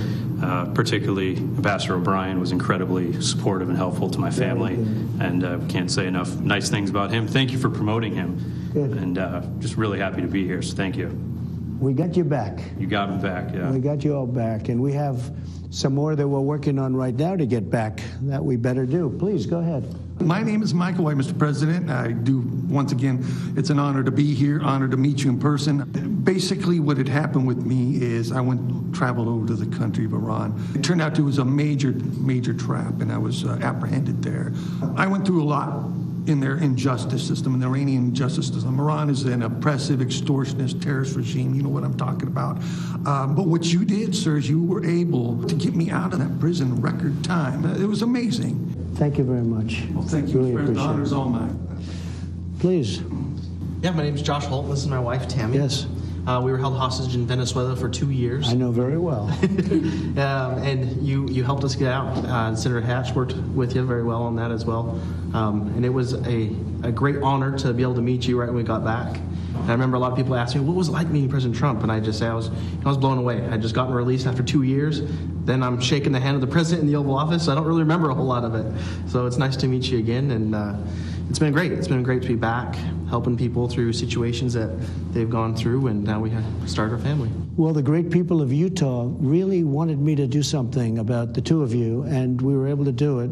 And a little bit of a miracle, I think, frankly. It was. Because it was a very hostile period. And we appreciate everybody working so hard with us, but we were able to get you both back. And are you living in Utah now, I hope? We're still living in Utah. That's good. We'll say hello to the folks in Utah because they're great people. Thank you very much. Congratulations. Thank you. Please.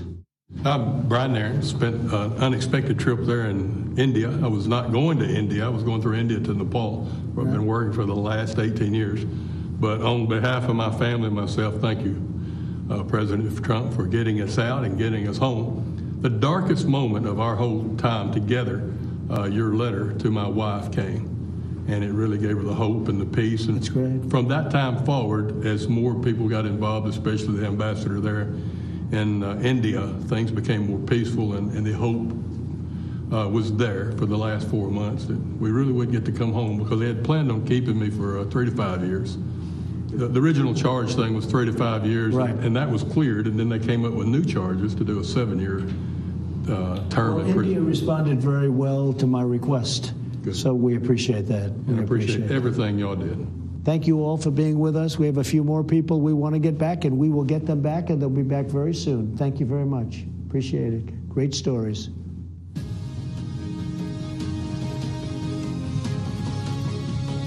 Hello, my name is Maximo Alvarez. I live in Miami, Florida, not far from the state of Florida, which is in just a 90-mile wide blue strip on a map for me. It divides freedom from fear. It divides the past from the present, from the future. I know all about the past. I'll never forget my own. My family has fled totalitarianism and communism more than once. First my dad from Spain, then from Cuba. But my families don't run away. By the grace of God, I live the American dream, the greatest blessing I ever had. My dad, who only had a 6th grade education, told me, don't lose this place. You will never be as lucky as me. I'm speaking to you today because my family is done abandoning what we rightfully earned. There's no place to hide. I'm speaking to you today because President Trump may not always be politically correct. He's in fact a successful businessman, not your average career politician. Our president is just another family man, a friend, and most important, our elected commander-in-chief who puts America first. Keep in mind, the other guy running for president is mostly concerned about power. Yes, power for them, but not for the benefit of all Americans. I'm speaking to you today because I have seen people like this before. I've seen movements like this before. I've seen ideas like this before. And I am here to tell you, we cannot let them take over our country. I heard the promises of Fidel Castro, and I can never forget all those who grew up around me, who looked like me, who suffered and starved and died because they believed those empty promises. They swallowed the communist poison pill. If you have a chance, go to the Freedom Tower in Miami. Stop and listen. You can still hear the sounds of those broken promises. It is the sound of waves in the ocean carrying families clinging to pieces of wood. Families with children who can't swim, but willing to risk everything to reach this blessed land. It is the sound of tears hitting the paper of an application to become an American citizen. Most heard and liked the promises, but soon after, they experienced the reality. Look at them, listen to them, learn the truth. Those false promises spread the wealth, free education, free health care, defund the police, trust the socialist state more than your family and your community. They don't sound radical to my ears. They sound familiar. And Fidel Castro was asked if he was a communist.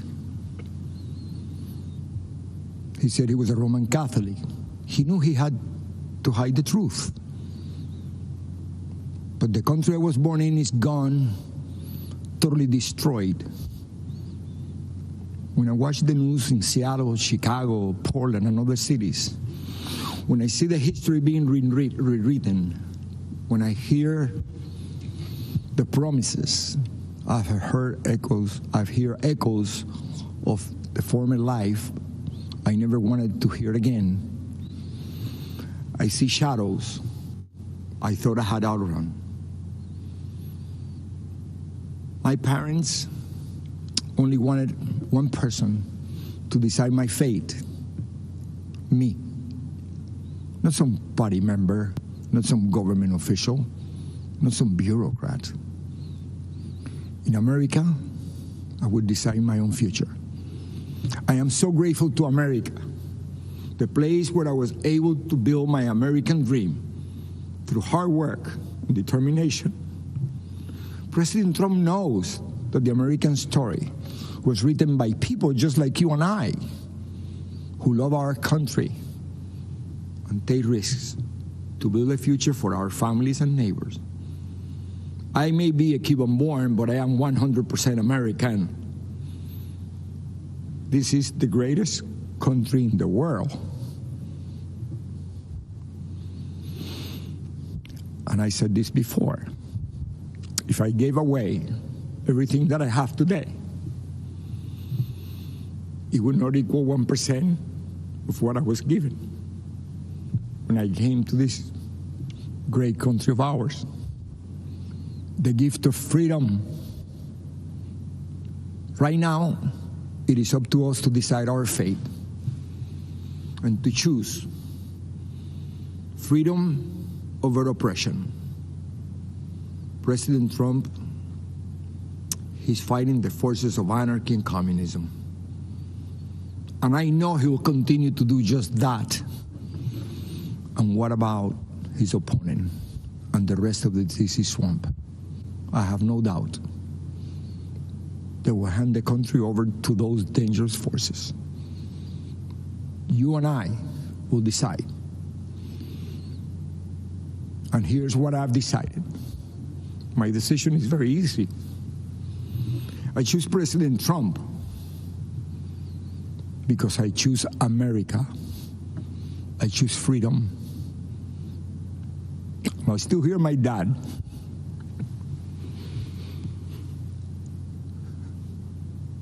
There is no other place to go. Thank you, and may the good Lord bless America.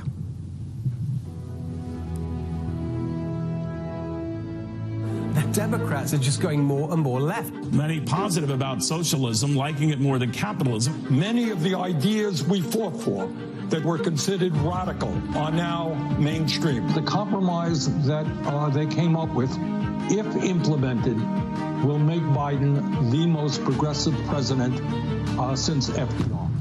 The radical left has taken over the Democratic Party, and Joe Biden is marching in lockstep with them. Biden and the far left are promising to crush middle-class families with trillions in new taxes. If you elect me, your taxes are going to be raised, not cut. Promising amnesty and health care for 11 million illegal immigrants. Citizenship for 11 million undocumented folks. Promising to shut down energy exploration, killing jobs, and hurting America's economy. I guarantee we're going to end fossil fuel. In Joe Biden's America, the radical left get whatever they want, and you get to pay for it. They've already taken over Joe Biden and the Democratic Party.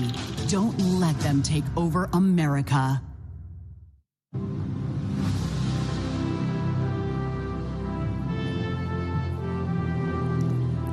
Good evening. I'm Nikki Haley, and it's great to be back at the Republican National Convention. I'll start with a little story. It's about an American ambassador to the United Nations, and it's about a speech she gave to this convention. She called for the re-election of the Republican president she served, and she called out his Democratic opponent, a former vice president from a failed administration. That ambassador said, and I quote, "Democrats always blame America first." The year was 1984. The president was Ronald Reagan, and Ambassador Jeane Kirkpatrick's words are just as true today. Joe Biden and the Democrats are still blaming America first. Donald Trump has always put America first, and he has earned 4 more years as president. It was an honor of a lifetime to serve as the United States ambassador to the United Nations. Now, the UN is not for the faint of heart. It's a place where dictators, murderers, and thieves denounce America and then put their hands out and demand that we pay their bills. Well, President Trump put an end to all of that. With his leadership, we did what Barack Obama and Joe Biden refused to do. We stood up for America, and we stood against our enemies. Obama and Biden let North Korea threaten America. President Trump rejected that weakness, and we passed the toughest sanctions on North Korea in history. Obama and Biden let Iran get away with murder and literally sent them a plane full of cash. President Trump did the right thing and ripped up the Iran nuclear deal. Obama and Biden led the United Nations to denounce our friend and ally, Israel. President Trump moved our embassy to Jerusalem, and when the UN tried to condemn us, I was proud to cast the American veto. This president has a record of strength and success. The former vice president has a record of weakness and failure. Joe Biden is good for Iran and ISIS, great for communist China, and he's a godsend to everyone who wants America to apologize, abstain, and abandon our values.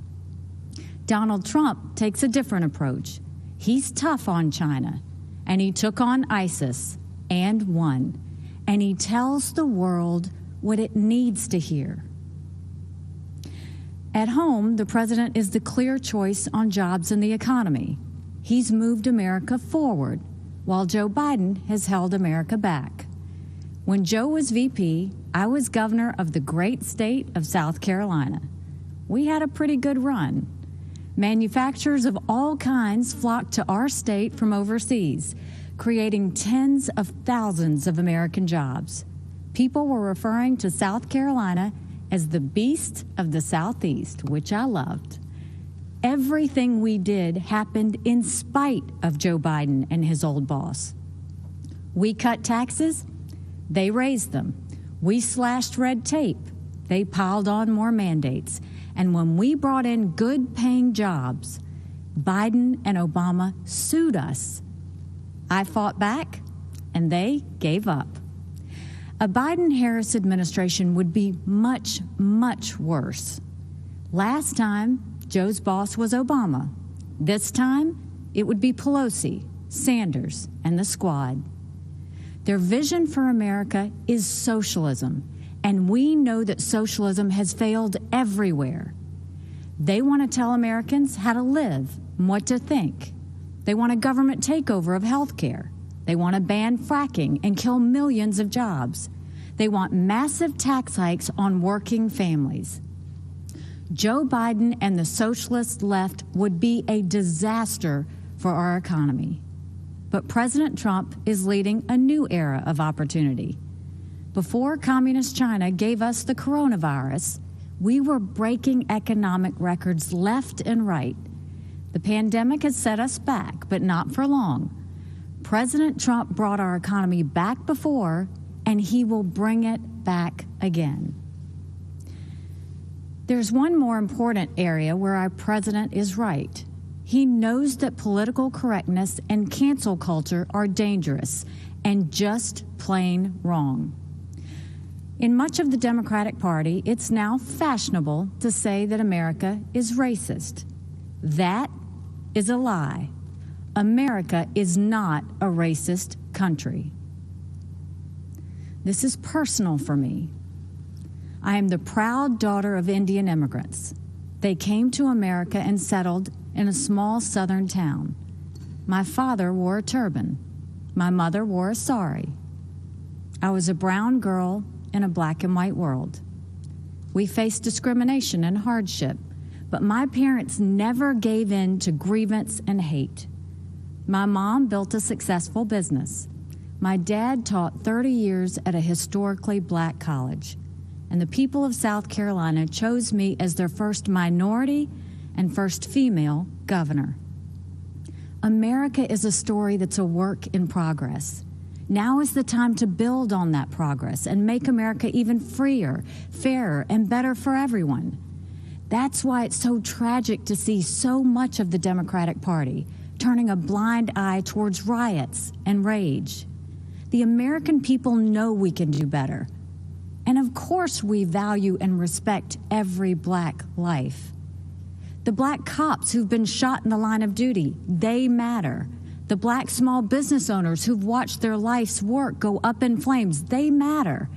The black kids who've been gunned down on the playground, their lives matter too.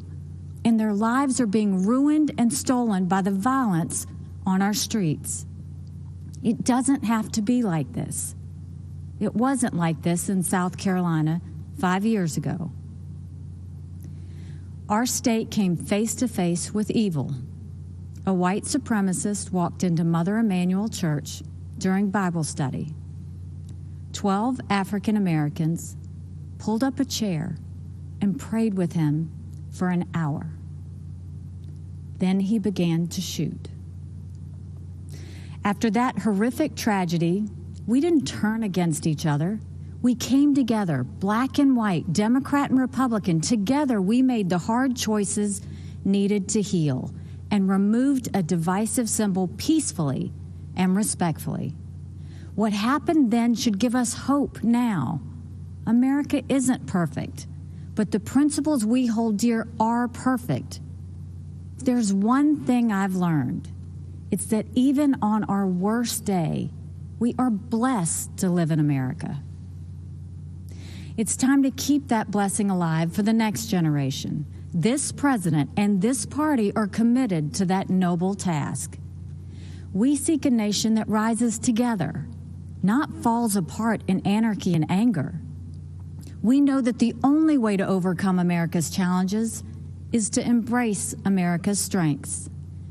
We are striving to reach a brighter future where every child goes to a world-class school chosen by their parents, where every family lives in a safe community with good jobs, where every entrepreneur has the freedom to achieve and inspire, where every believer can worship without fear, and every life is protected, where every girl and boy, every woman and man of every race and religion has the best shot at the best life. In this election, we must choose the only candidate who has and who will continue delivering on that vision. President Trump and Vice President Pence have my support, and America has our promise. We will build on the progress of our past and unlock the promise of our future. That future starts when the American people re-elect President Donald Trump. Thank you, good night, and may God always bless America.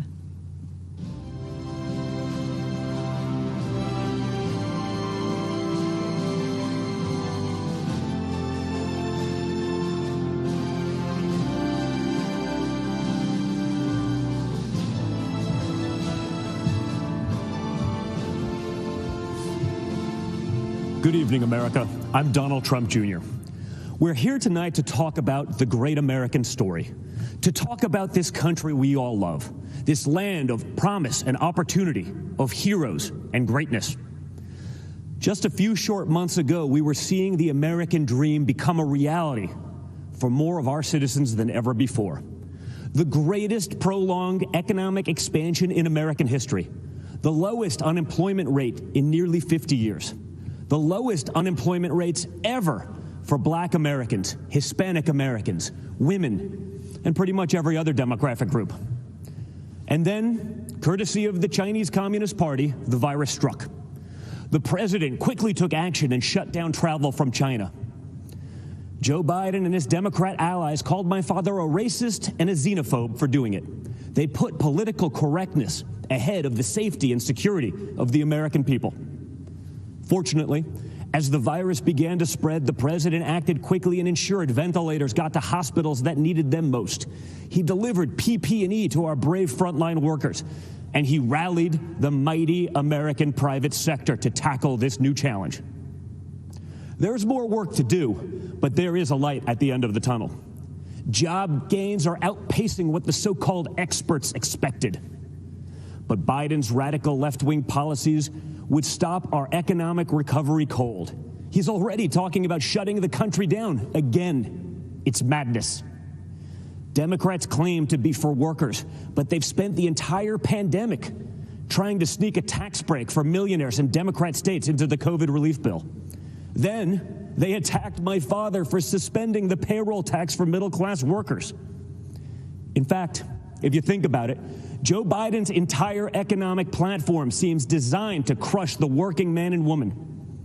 He supported the worst trade deals in the history of the planet. He voted for the NAFTA nightmare. Down the tubes went our auto industry. He pushed for TPP. Goodbye, manufacturing jobs. Beijing Biden is so weak on China that the intelligence community recently assessed that the Chinese Communist Party favors Biden. They know he'll weaken us both economically and on a world stage. Biden also wants to bring in more illegal immigrants to take jobs from American citizens.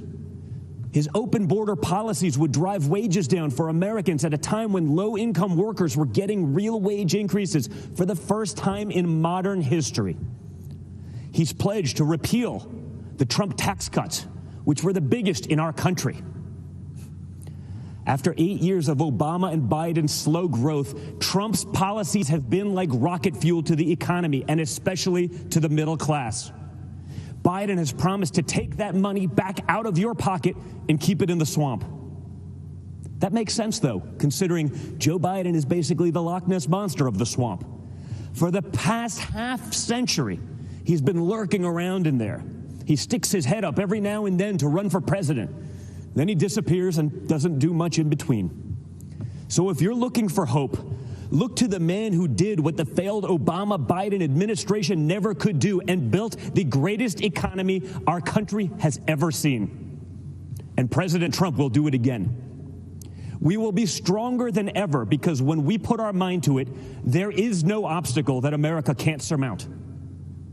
Except there's a difference this time. In the past, both parties believed in the goodness of America. We agreed on where we wanted to go. We just disagreed on how to get there. This time, the other party is attacking the very principles on which our nation was founded. Freedom of thought, freedom of speech, freedom of religion, the rule of law. Thomas Jefferson famously said, "I have sworn upon the altar of God eternal hostility against every form of tyranny over the mind of man." Our founders believed there was nothing more important than protecting our God-given right to think for ourselves. Now, the left, they're trying to cancel all of those founders. They don't seem to understand this important principle. In order to improve in the future, we must learn from our past, not erase it. So we're not going to tear down monuments and forget the people who built our great nation. Instead, we will learn from our past so we don't repeat any mistakes. And we will work tirelessly to improve the lives of all Americans. Joe Biden and the radical left are now coming for our freedom of speech. They want to bully us into submission. If they get their way, it will no longer be the silent majority. It will be the silenced majority. This has to stop. Freedom of expression used to be a liberal value, at least before the radical left took over. Now the Republican Party is the home of free speech, the place where anyone from any background can speak their mind, and may the best ideas win. People of faith are under attack. You're not allowed to go to church, but mass chaos in the streets gets a pass. It's almost like this election is shaping up to be church, work, and school versus rioting, looting, and vandalism. Or, in the words of Biden and the Democrats, peaceful protesting. Anarchists have been flooding our streets, and Democrat mayors are ordering the police to stand down. Small businesses across America, many of them minority-owned, are being torched by mobs. The Democrat mayors pretend it's not happening. They actually called it a summer of love. And that brings me to another important principle. Every American must be free to live without fear of violence in your country, in your communities, and in your homes. All men and women are created equal and must be treated equally under the law. That's why we must put an end to racism, and we must ensure that any police officer who abuses their powers is held accountable. What happened to George Floyd is a disgrace, and if you know a police officer, you know they agree with that too. But we cannot lose sight of the fact that our police are American heroes. They deserve our deepest appreciation. Because no matter what the Democrats say, you and I both know when we dial 911, we don't want it going to voicemail. So defunding the police is not an option. Everything starts with safety and security. You can't have anything else without it. You can't focus on building a better future for your children without the peace of mind that they can study safely in their classrooms, play safely in their neighborhoods, and sleep safely in their beds. But safety is only the beginning. Trump's America is a land of opportunity, a place of promise. I was fortunate enough to grow up in a family that could afford the best schools and the finest universities. But a great education cannot be the exclusive right of the rich and powerful. It must be accessible to all. And that's why my dad is pro-school choice. That's why he's called education access the civil rights issue, not just of our time, but of all time. It is unacceptable that too many African American and Hispanic American children are stuck in bad schools just because of their zip code. Donald Trump will not stand for it. If Democrats really wanted to help minorities and underserved communities, instead of bowing to big money union bosses, they'd let parents choose what school is best for their kids. They'd limit immigration to protect American workers. They'd support the police who protect our neighborhoods. They'd learn how to negotiate trade deals that prioritize America's interests for a change. They'd end the endless wars and quit sending our young people to solve problems in foreign lands. They'd cut taxes for families and workers.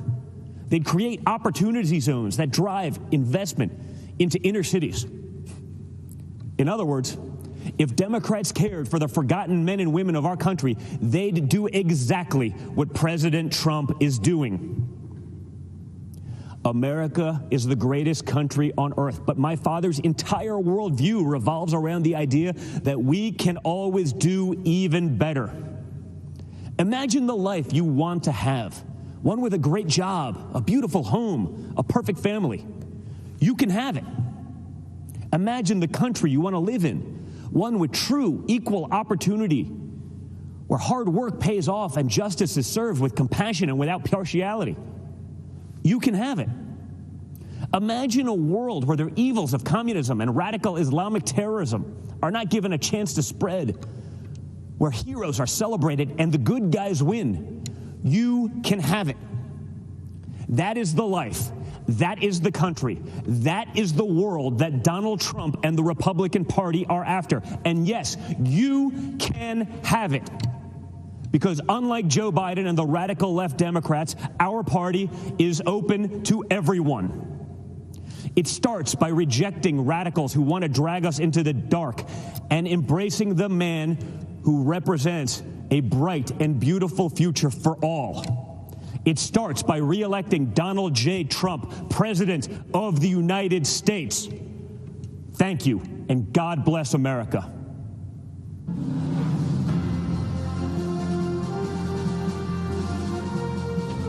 I'm Catalina Lauf. I work in the political space. And I'm Madeline Lauf, and I'm the founder of Begin Health, a children's nutritional company. We grew up in a really small town outside of Chicago. Our mom's from Guatemala. Our dad's a small business owner from Chicago, and so we brought two different cultures together to create us. A little bit of crazy and a little bit of fun, I guess. They taught us the values of hard work, liberty, to love this country unapologetically. Our dad is a beekeeper and just had so many different things out in the countryside, and it was just such a sweet, We quaint. grew up selling honey at farmers markets, so my line was, have you ever been stung by a bee? But really, it was teaching us, again, entrepreneurship, small business, self-reliance, and that we're the ones that need to put in the hard work to get what we want. You know, my mother being from Guatemala, escaping what she had there, growing up in poverty, and coming here to the United States, being able to fulfill her destiny and be somebody that she couldn't there in her home country. And they really instilled in us the sense of purpose, but also self-accountability, and that we had to strive to do the things that we wanted, and it was up to us to make those things happen. In America, there's no ceiling of opportunity. You know, you define your own destiny through personal responsibility, through hard work, through having a moral value system. That's the American dream, and President Trump's providing that for everybody. Look at my business, Begin Health.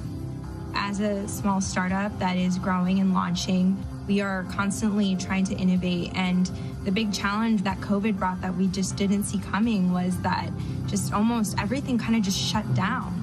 And when you are a small startup and you have limited funding, and the funding is really only to kind of get you to that next milestone, we were really struggling. And so we were able to apply for a PPP loan, which really helped allow us to continue hiring and working and developing our products so that we could ultimately still launch. It's now more than ever so important to have a president and an administration that understands that small business is the backbone of our economy.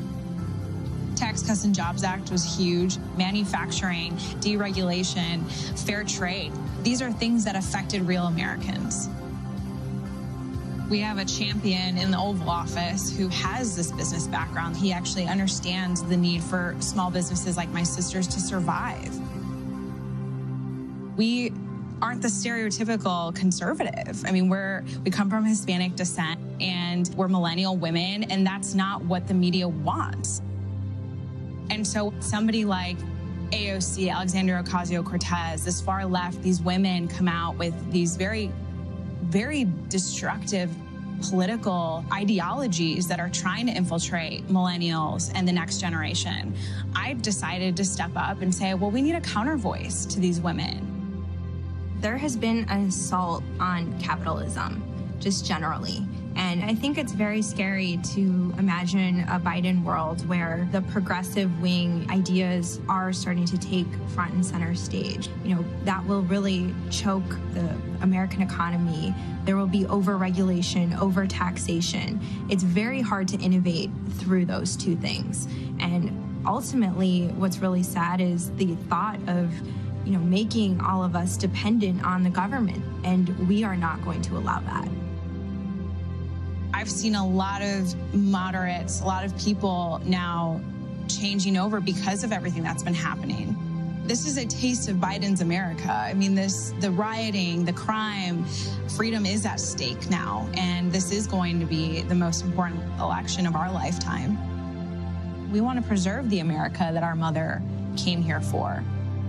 Having a thriving economy, that is keeping America great, and President Trump has delivered on that promise. He's truly fighting for the American people. We're the greatest country in the world, period. On our worst day, we're still the greatest country in the world. And in order to preserve that, it's by putting America first, having a thriving economy, having happiness.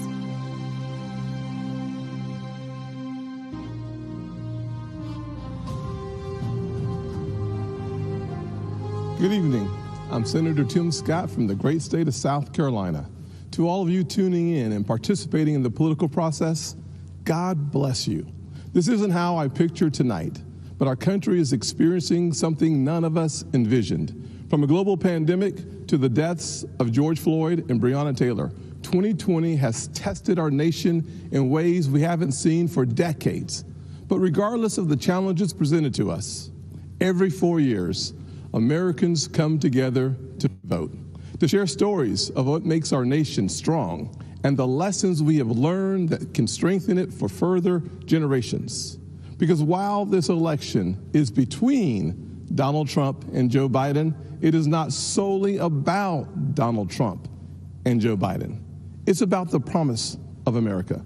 It's about you and me, our challenges and heartbreaks, hopes and dreams. It's about how we respond when tackling critical issues like police reform, when Democrats called our work a token effort and walked out of the room during negotiations because they wanted the issue more than they wanted a solution.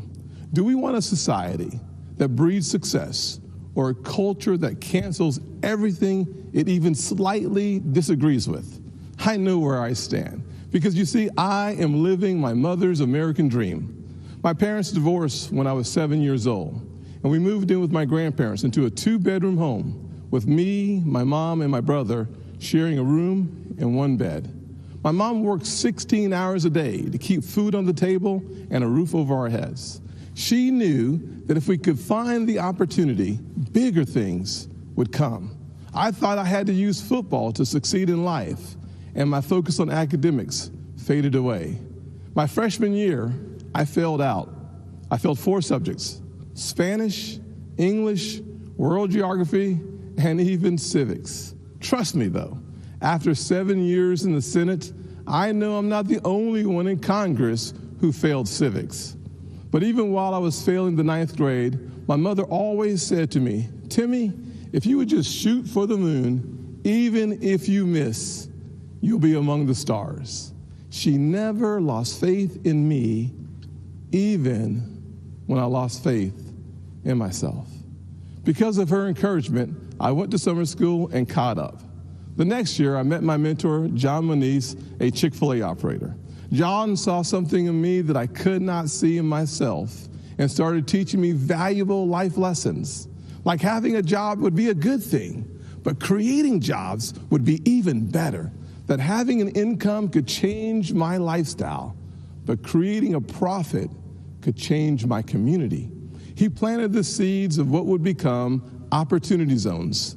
This initiative that the president and I worked together on is now bringing more than $75 billion of private sector investment into distressed communities. I took those lessons to heart and started putting the pieces of my life back together. I realized a quality education is the closest thing to magic in America. That's why I fight to this day for school choice, to make sure every child in every neighborhood has a quality education. I don't care if it's a public, private, charter, virtual, or a homeschool. When a parent has a choice, their kid has a better chance. And the president has fought alongside me on that. Later in life, I started my own small business. That's why I know it is critical for us to have a tax code that encourages growth. We actually saw revenues to the Treasury increase after we lowered taxes in 2017. Rest assured, the Democrats do not want you to know that. After starting my small business and spending some time in local government, I decided to run for Congress in 2010. The district is based in Charleston, South Carolina, where the Civil War started, against a son of our legendary Senator, Strom Thurmond. You may be asking yourself, how does a poor black kid from a single-parent household run and win in a race crowded with Republicans against Thurmond? Because of the evolution of the Southern heart. In an overwhelmingly white district, the voters judged me not on the color of my skin, but on the content of my character. We live in a world that only wants you to believe in the bad news, racially, economically, and culturally polarizing news. The truth is, our nation's arc always bends back towards fairness. We are not fully where we want to be, but I thank God Almighty, we are not where we used to be. We are always striving to be better. When we stumble, and we will, we pick ourselves back up and try again. We don't give in to cancel culture or the radical and factually baseless belief that things are worse today than in the 1860s or the 1960s. We have work to do, but I believe in the goodness of America, the promise that all men and all women are created equal. And if you're watching tonight, I'm betting you do too. Over the past 4 years, we have made tremendous progress towards that promise. President Trump built the most inclusive economy ever. 7 million jobs created pre-COVID-19, and 2/3 of them went to women, African Americans, and Hispanics. The first new major effort to tackle poverty in a generation, opportunity zones.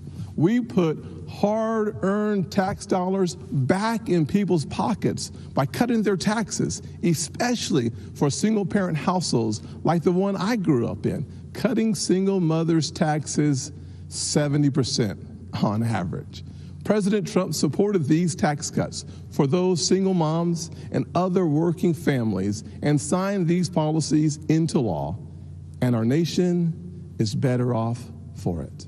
So, I'm going to ask you, the American people, not to simply look at what the candidates say, but to look back at what they've done. This election is about your future, and it is critical to paint a full picture of the records of Donald Trump and Joe Biden. Joe Biden said if a black man didn't vote for him, he wasn't truly black. Joe Biden said black people are a monolithic community. It was Joe Biden who said poor kids can be just as smart as white kids. And while his words are one thing, his actions take it to a whole new level. In 1994, Biden led the charge on a crime bill that put millions of black Americans behind bars.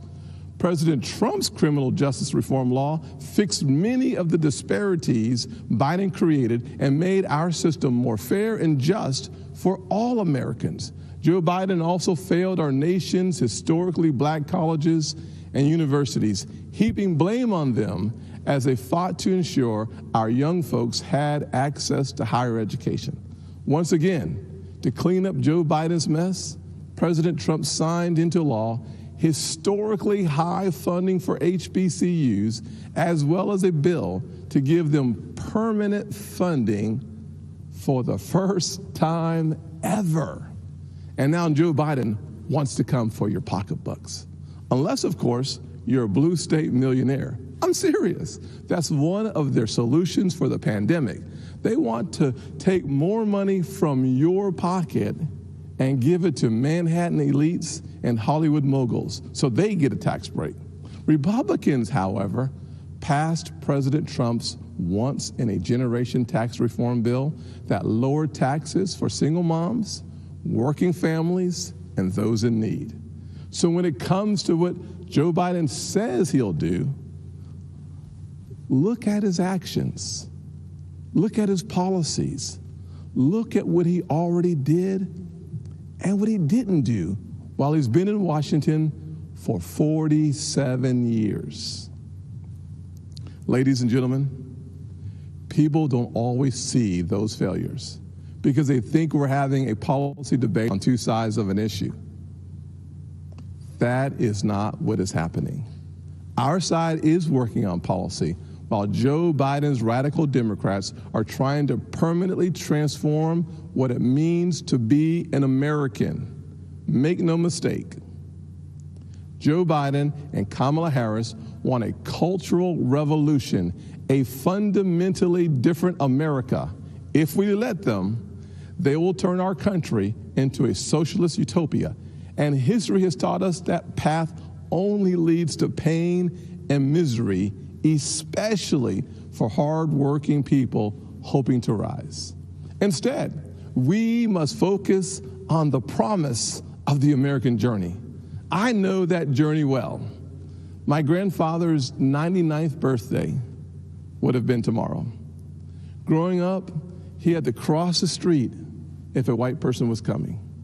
He suffered the indignity of being forced out of school as a third grader to pick cotton, and he never learned to read or write. Yet, he lived long enough to see his grandson become the first African American to be elected to both the United States House and the United States Senate in the history of this country. Our family went from cotton to Congress in one lifetime. And that's why I believe the next American century can be better than the last. There are millions of families just like mine all across this nation, full of potential, seeking to live the American dream. And I'm here tonight to tell you that supporting the Republican ticket gives you the best chance of making that dream a reality. God bless you. And Father, please continue blessing the United States of America. God bless.